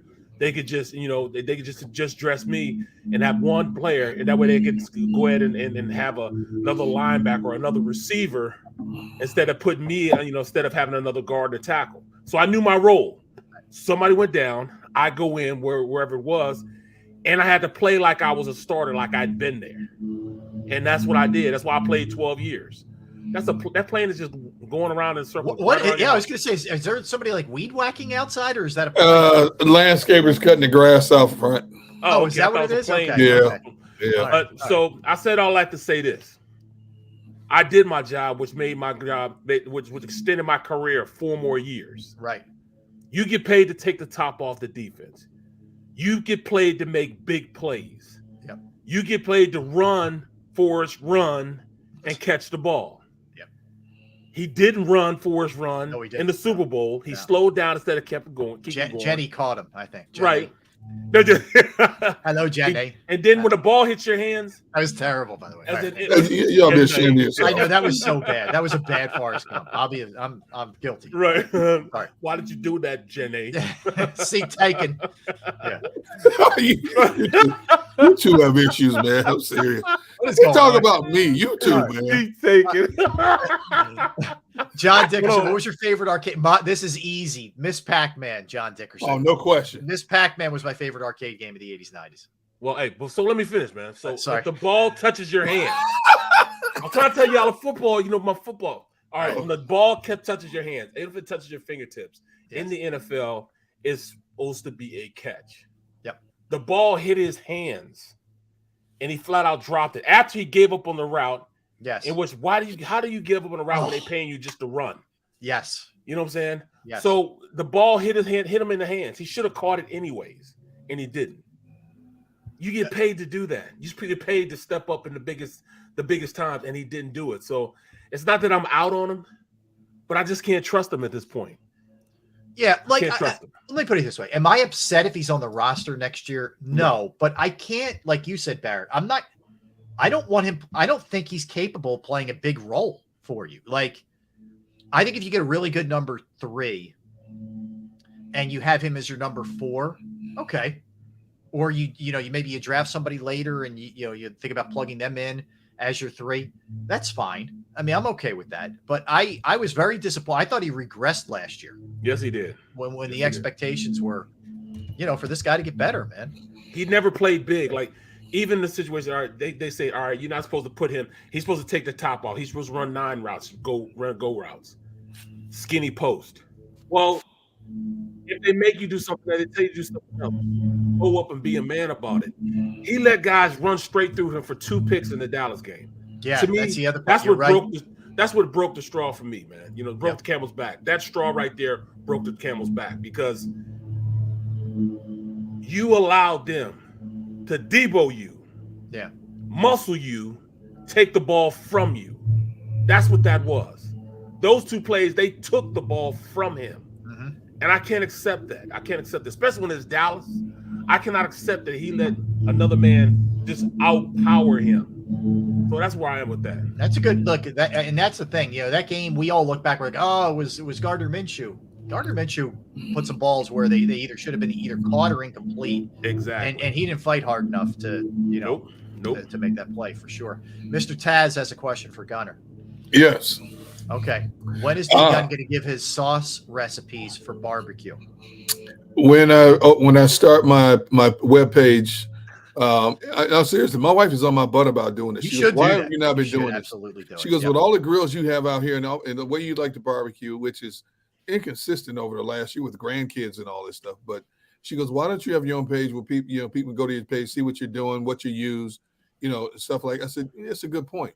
It's the lack of motivation. I haven't done it yet. But then and only then will I reveal certain secrets and techniques. Then and only then. Okay. Makes sense. Yeah, makes sense. Look, you see what Mark McMillan's doing. The way he's monetizing this thing. He's got sponsors up the yin. You got it. You get after it, man. Yeah, but see, the thing is, Mark doesn't have grandchildren. See, there's a difference. True. Mark does not have and his kids are grown up now, you know. That window of opportunity I had where my kids were grown up and all I had to do was worry about me and my wife. Those days are over, man. It's over. Yeah, you were empty nester for all but about 2 months. 15 you had a minute. That was about it. Yeah. May, June, part of July. So a little under 3 months. Yeah. Yeah. And now it's help me, please. Look at John Dickerson. His barbecue podcast will be called Gun on Buns. I like that. You know, it's a nice ring to it, but it's not so much about the buns. It's about the meat and all this. So it's a nice start, John. I'll give you that. It's got a good ring to it. Yeah. Not bad. How surprised would you guys be at either 10 or 30 if they grab an offensive lineman? I see it happening. Okay. Not at 10, maybe at 30, but not at 10. Would they pass up Skoronski? Skoronski is not a tackle, though. I know he's not, but I'm just saying I don't rule out anything with the Eagles, man. You're right. What would you say, Barrett, if they took a lineman at 10? It's par for the course. You know what I'm saying? If it, you know what I'm saying, it's par 4, and they took an offensive lineman, they hit a par 4. It's exactly what it is. You know what I'm saying? It was 4 strokes and they were in the hole. That's just what they do. You know what I'm saying? That's what I'm saying. That's just what they do. That's why I put it out there yesterday. I would not be surprised if they took an old lineman, something we're not even thinking about at number 10. How many times have they done that? Like the last 2 years, second round, when we've needed a safety, when we've needed a cornerback. Yeah. And we went offensive lineman the last 2 years. Yep. The last 2 years. I agree with Daz here too. If Paris Johnson is there at 10, I think they would grab him. I don't know if he's going to last the 10, but he would. If he's there, they're definitely getting Paris Johnson. Yeah. Junior. Yes. It's not the sexy pick everybody wants. Yes. But it's a pick of necessity. Yep. Yes. Yep. And then what would the game? Let's just hypothetically they grab Johnson. Does he start at guard and Juergens continues to back up, or Juergens plays one this year at guard? Johnson can learn a little bit. Let's say Kelsey retires, Juergens goes to center, Johnson goes to guard, eventually moves to tackle if Lane hangs him up. Like what would be the game plan there with him? That is huge. I hadn't even thought about that. Rob, you got me thinking about that now. For what? Wow. I think the more likely prospect is Juergens goes to guard, and if they took a tackle, he sits under the tutelage of Lane Johnson for a year. So, well, Lane's got technically it's 3 years now. 3 years, yeah. So the extension. And you got on the other side, Mailata's got that contract. I think this dude sits, which you're gonna sit offensive lineman for a couple of years. Derek, the only thing is This kid has played guard though for a That's lot of true. games. That's true. He's played guard a lot of games. I mean, you put a rookie in there in Dickerson, so why not? I mean, that's they got him.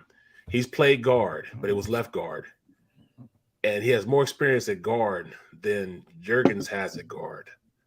But Juergens spent the entire year cross training at guard and center.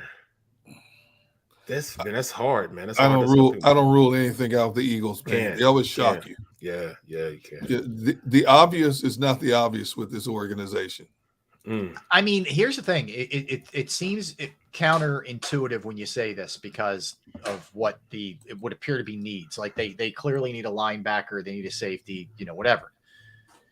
But knowing the way that they operate, you have there's a way better chance of taking an offensive lineman at 10 than they're taking one of those two positions. Mm-hmm. Yep. They never take that high. We go back to the linebacker thing. They haven't taken a linebacker in the first round since 79. Jeez. I mean, think about that. They just, whether you like it or not, they don't value that position enough. Jeez. So I think it makes, perfect sense. Corner. I'm trying to think. What was the length of Slay's extension and Slay's 2 years. Yeah. Okay, so there's not a ton of time on either one of those. Bradbury or Slay, right? Well, I'm just thinking if you want corner, I guess it's you got Greedy in here also, who's a young corner as well. So I don't know, man. I just think everybody's talking about take Bijan, take a wide receiver, take this. They're going to take the practical pick. And what is the practical pick for this team? In building from the inside out, interior lineman, whether it's defense or offense. Don't rule out a defensive lineman either, for that matter. No, look, I think defensive tackle is very possible. Defense edge. A lot of this is who's falling too. If you had a guy graded really high at that position, I mean, you look, Brandon's signed a 1 year, $6 million deal. Yep. I hate to say it. What are the odds are on him coming back next year? Iffy at best. Ooh. Yeah, it's very iffy. And then what if they don't fully believe in Milton Williams? They know Fletcher's got 1 more year left, and then he's likely gone. Although I said that last year. We all said that this past year. Yeah. Mm-hmm. But there's no reason they wouldn't look at that spot. None. Wow. I mean, you got Jordan Davis, Milton Williams, and Fletcher right now. They like to have their 4-man rotation at D tackle. Yep. I wouldn't. That's a tough one. Also, man. Oh my goodness. Okay. Yeah, I just food for I don't thought. know, man. That's a baffling one with this organization. Because I think we just assume that they're going to pick for need there, and I think it's a dangerous assumption. And we've sort of put certain positions out of sight, out of mind. But not with this team. You can't do that with this team. They value trenches. They value the edge. They value corner, quarterback, receiver. And look at the way that they've gone about this. Like they weren't afraid to take receivers. So they went second round, Arcega-Whiteside. They went first round, Rager, first round, Devontae Smith, right? In consecutive years, in 3 straight years. Yep. Yeah. They're not scared off by doing that. Just No, because they they're took a defensive tackle last year in the first round doesn't mean they're going to be scared to take a defensive tackle this year in the first round. I think that's the more likely of the three. If you go O-line, D-line, D-end, cornerback, the more likely of the four is going defensive tackle. Yeah. Even more than corner. Yeah, and I would also say outside of the Jalen Rager fiasco, you really can't argue with their draft selections over the last few years. I mean, think about it. They may not be they got Devontae Adams, which is huge in terms of how they structure their picks, but for the most part, Devontae Smith, other positions they've targeted have been to positions of need, and let's face it, it has bode well for this organization. Yeah. Look, this philosophy has been in place since Andy Reid and Joe Banner were here. This stuff goes back a long, long time. Yes, so, man. me get Miguel up here. Trenches, man, trenches. Yeah. Yep, I understand the Eagles like building inside out, but would the Eagles pass on a talent like Bijan when he's ranked the 3rd to 5th best player in the draft, especially if he's the best on the board? Good question, Miguel. Good question. It's a great question, and I'll say they're not going to do it. They're just not going to. Not at 10. No, there's no way they take a running back at 10. There's no way he makes the 30 even. If he was the second coming of Barry Sanders and Earl Campbell combined, there's no way they take the running back at 10. You guys summed it up very well. I can't really say it any better than that. Yeah. I just don't. I think that. Look, this kid is very talented, man, but it's a position that they just don't value, and most of the league doesn't either. Like, do you guys? All right, sitting here right now, and I'll give you the draft order. Okay, do you guys think that anybody takes him in the top 10? No. Right. Okay. So here, I'll give you the order. Tell me which of these teams could potentially do this. Carolina, there's no shot, right? Obviously. No. Houston, no. They have the kid Pierce, right?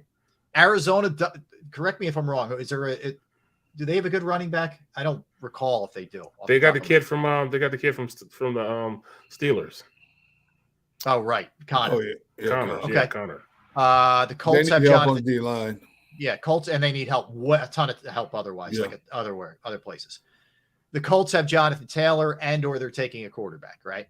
Yeah. Seattle, they have the Kenneth Walker. Yep. Detroit, they're not doing that. They're not at 6. They just traded for Montgomery. Yes. The Raiders had Josh Jacobs is tagged. He's not going there. Atlanta, I don't think they're taking a running back there. Personally, they still have Cordero Patterson, shouldn't. right? Yep. And they spent a lot of money in the offseason fixing up their defense as well. I think they're going to lean more towards more defensive help. Chicago at 9. No, they already have Herbert. Not anymore. Oh, they got Herbert. Yeah, they got Montgomery's gone, but they have Herbert. Then it's the Eagles. Then it's the Titans, who still have Derrick Henry. Then it's Houston, who still have Pierce. Then it's the Jets, who have Breece Hall. I don't see Belichick doing it at 14. Nope. Anyway, you get the point. Yeah. He is unquestionably, from a talent standpoint, for sure. The earliest I see him getting picked up is probably at 19 with the Tampa Bay Buccaneers. Whoever they pick up in the first round, according to the skid marks. Just don't let him get to Dallas. Please don't let him get to Dallas. I hear you. They must start this year. He's absolutely right about that. There's no more red shirts. You don't have the depth anymore. Whoever you draft has got to be be the real deal. Unless they go unless they're in the trenches, unless it's an offensive lineman, right? Yeah. Yep. Makes really good points here, man. All right, so let's hit a couple other things, a couple odds and ends. This was one I wanted to get in yesterday. Okay, so on this date yesterday, back in '82, I think it was, Michael Jordan as a freshman at Carolina hits the shot. '81, actually. Baseline jumper. How about that, huh? That was big time, man. I remember that. I remember that, man. People are like, who's this Michael Jordan dude? Right. Wasn't James Worthy on the team, man? James Worthy was on that team. Yep. Perkins was on that team. Perkins was on the team. Why is he taking a shot? Yep. Yeah. Why is he taking a shot when you got Perkins? Yep. And Worthy. And Worthy on the team. Mm-hmm. Wow. And the freshman buries it from the corner. Yeah. Absolutely. So pretty cool. All right, let's do some birthdays here, guys. We will start with Vincent van Gogh, born on this day in 1853. What a story that was! What a story he was, man. Did he ever get his flowers, man, or did he die before everything got really famous for him?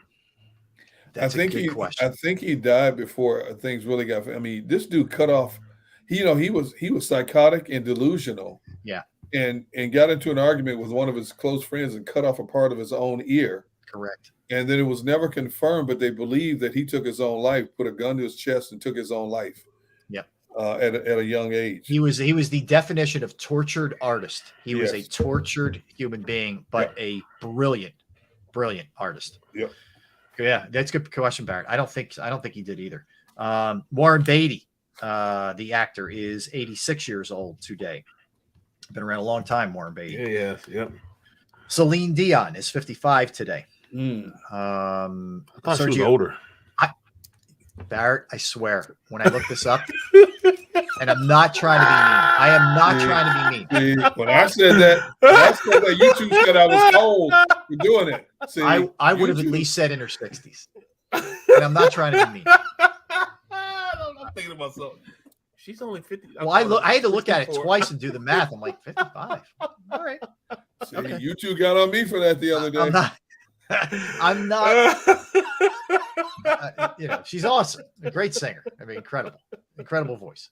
Way to cover, Robbie O. All right. Let's keep moving. Sergio Ramos, the footballer, is 37 years old today. The man they call Slow Hand, Eric Clapton, the great guitarist and singer, 78 years old. Eric Clapton. The actor, British actor, Robbie Coltrane, is 73 years old today. Wow. Another great singer, Tracy Chapman, is 59 today. You got a fast car. Yep. She's 59 today. John Aston from the Addams Family. He's still alive. Right. 93, still kicking. He looked like he was old back then. Yeah, Gomez Addams. Whoa. All right. Gomez. Thomas Rhett, the country singer, is 33 years old. All right, you ready? Stanley Burrell. Who is Stanley Burrell? Oh, MC Hammer, baby. That is correct. MC Hammer. Put me That in is the mix. correct. He's 61 years old today, the Hammer. Yes, he is 61. Richard Sherman. Richard Sherman now doing TV work. Retired football player, 35 years old is Richard Sherman. Paul Reiser, the actor comedian, is 66 years old today. Nora Jones, the singer, a lot of good singers today, is 43 years old. Alex Bregman of the Astros, third baseman, is 29 years old today. Donna D'Erico from Baywatch fame is 55 today. Strong rock. Yes. Held up well. Yep. Yes. All right. I got a couple movies, but if you guys have birthdays, fire away. All right. My boy Richard Rawlings from car mechanic, owns a shop and all that Oh, stuff. yeah. Richard Rawlings. Richard Ray Rawlings, yeah. Yep. He's 54 today. 55 today. I'm sorry, 55 today. I'll say Zay Jones, receiver, 28 today. Okay. Yep. Our own third string quarterback, Ian Book. Ian Book is 25 today. Yes. And it's not if we're gonna beat him, but how much we're gonna beat him by. Lomas Brown is 60 today. Yeah. Oh yeah. Words we'll never forget. Right. A guy named Troy Bayless, Superbike world champion. He won it 3 times, 52 wins. Great Superbike racer. Okay. A producer named Sean Garrett, 44 years old. He produced Beyonce, Jay-Z, Fergie, Usher. He's 44 today. Nice. And then last but not least, had to bring it back to Philly again. Neef Buck is 40 years old from Young Guns. Yeah, so very nice. All right, good list. Gunnar, you want to sneak any in before we get to the you got Piers Morgan, the broadcaster, is 58. Okay. Kathy Mixon, Mike and Molly, and for the movie Four Christmases, she is funny. She's 42. Paul Reiser, Beverly Hills Cop, is 47. Cassie Skirbo, who was in all the Sharknado movies, Rob's favorites, the Sharknadoes, is 33. Yep. Peter Marshall, the original host of Hollywood Squares. That's right. You talk about still with us. He's 97, still with us. Damn. Hall of Fame basketball player Jerry Lucas is 83.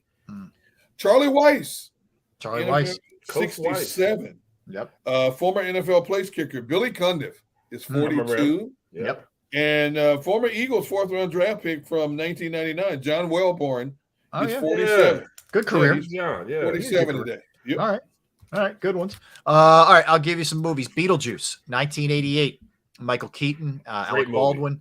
Yeah, really good movie. Romancing the Stone, 1984. Another great movie. Michael Douglas, Kathleen Turner, and Beauty Shop with Queen Latifah, 2005. I didn't see much else. Movie. You guys have any other ones? Yeah, you got Spy Kids, was 2001. Blaze of Glory, which I did not like that movie. I watched it because my kids watched it. 2007. What was that about?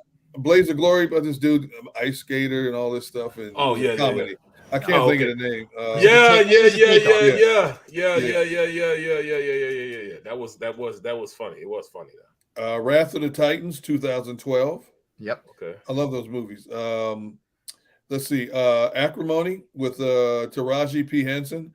It was about she's getting back at her boyfriend or husband who she found out was doing dirty stuff behind her back. She's a good actress. Okay. 2018, and The Lost City of Z, 2016. That movie was based on a true story. It was about this guy who was obsessed with finding this mysterious city in the Amazons. Yeah, I remember that was a good movie. Yeah, it was based on on Peter Fawcett, the true story of Peter Fawcett, a British explorer who was trying to find lost cities in Amazon. Right. First of all, I ain't trying to find nothing lost in Amazon. If it's lost, it can stay lost. Yeah, I'm not that curious. Found. I'm not that curious that I need to be looking at all this. Too much stuff moving around in the Amazon, man. I ain't messing around out there. It's all about trying to find what is it? What is Fountain of Youth? Yeah. It's about to turn out to be a flower or something. I just can't get over Celine Dion being 55. I can't either. Wow, you got cold-blooded. The heart will go on, though, Barrett. That much we know.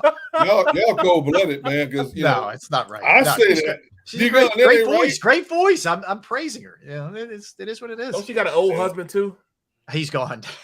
Yeah, he's gone. Right. Yeah, he's gone. He's out of here. Let's keep it moving. All right. right. So something's wrong with you two, man. I'm telling you.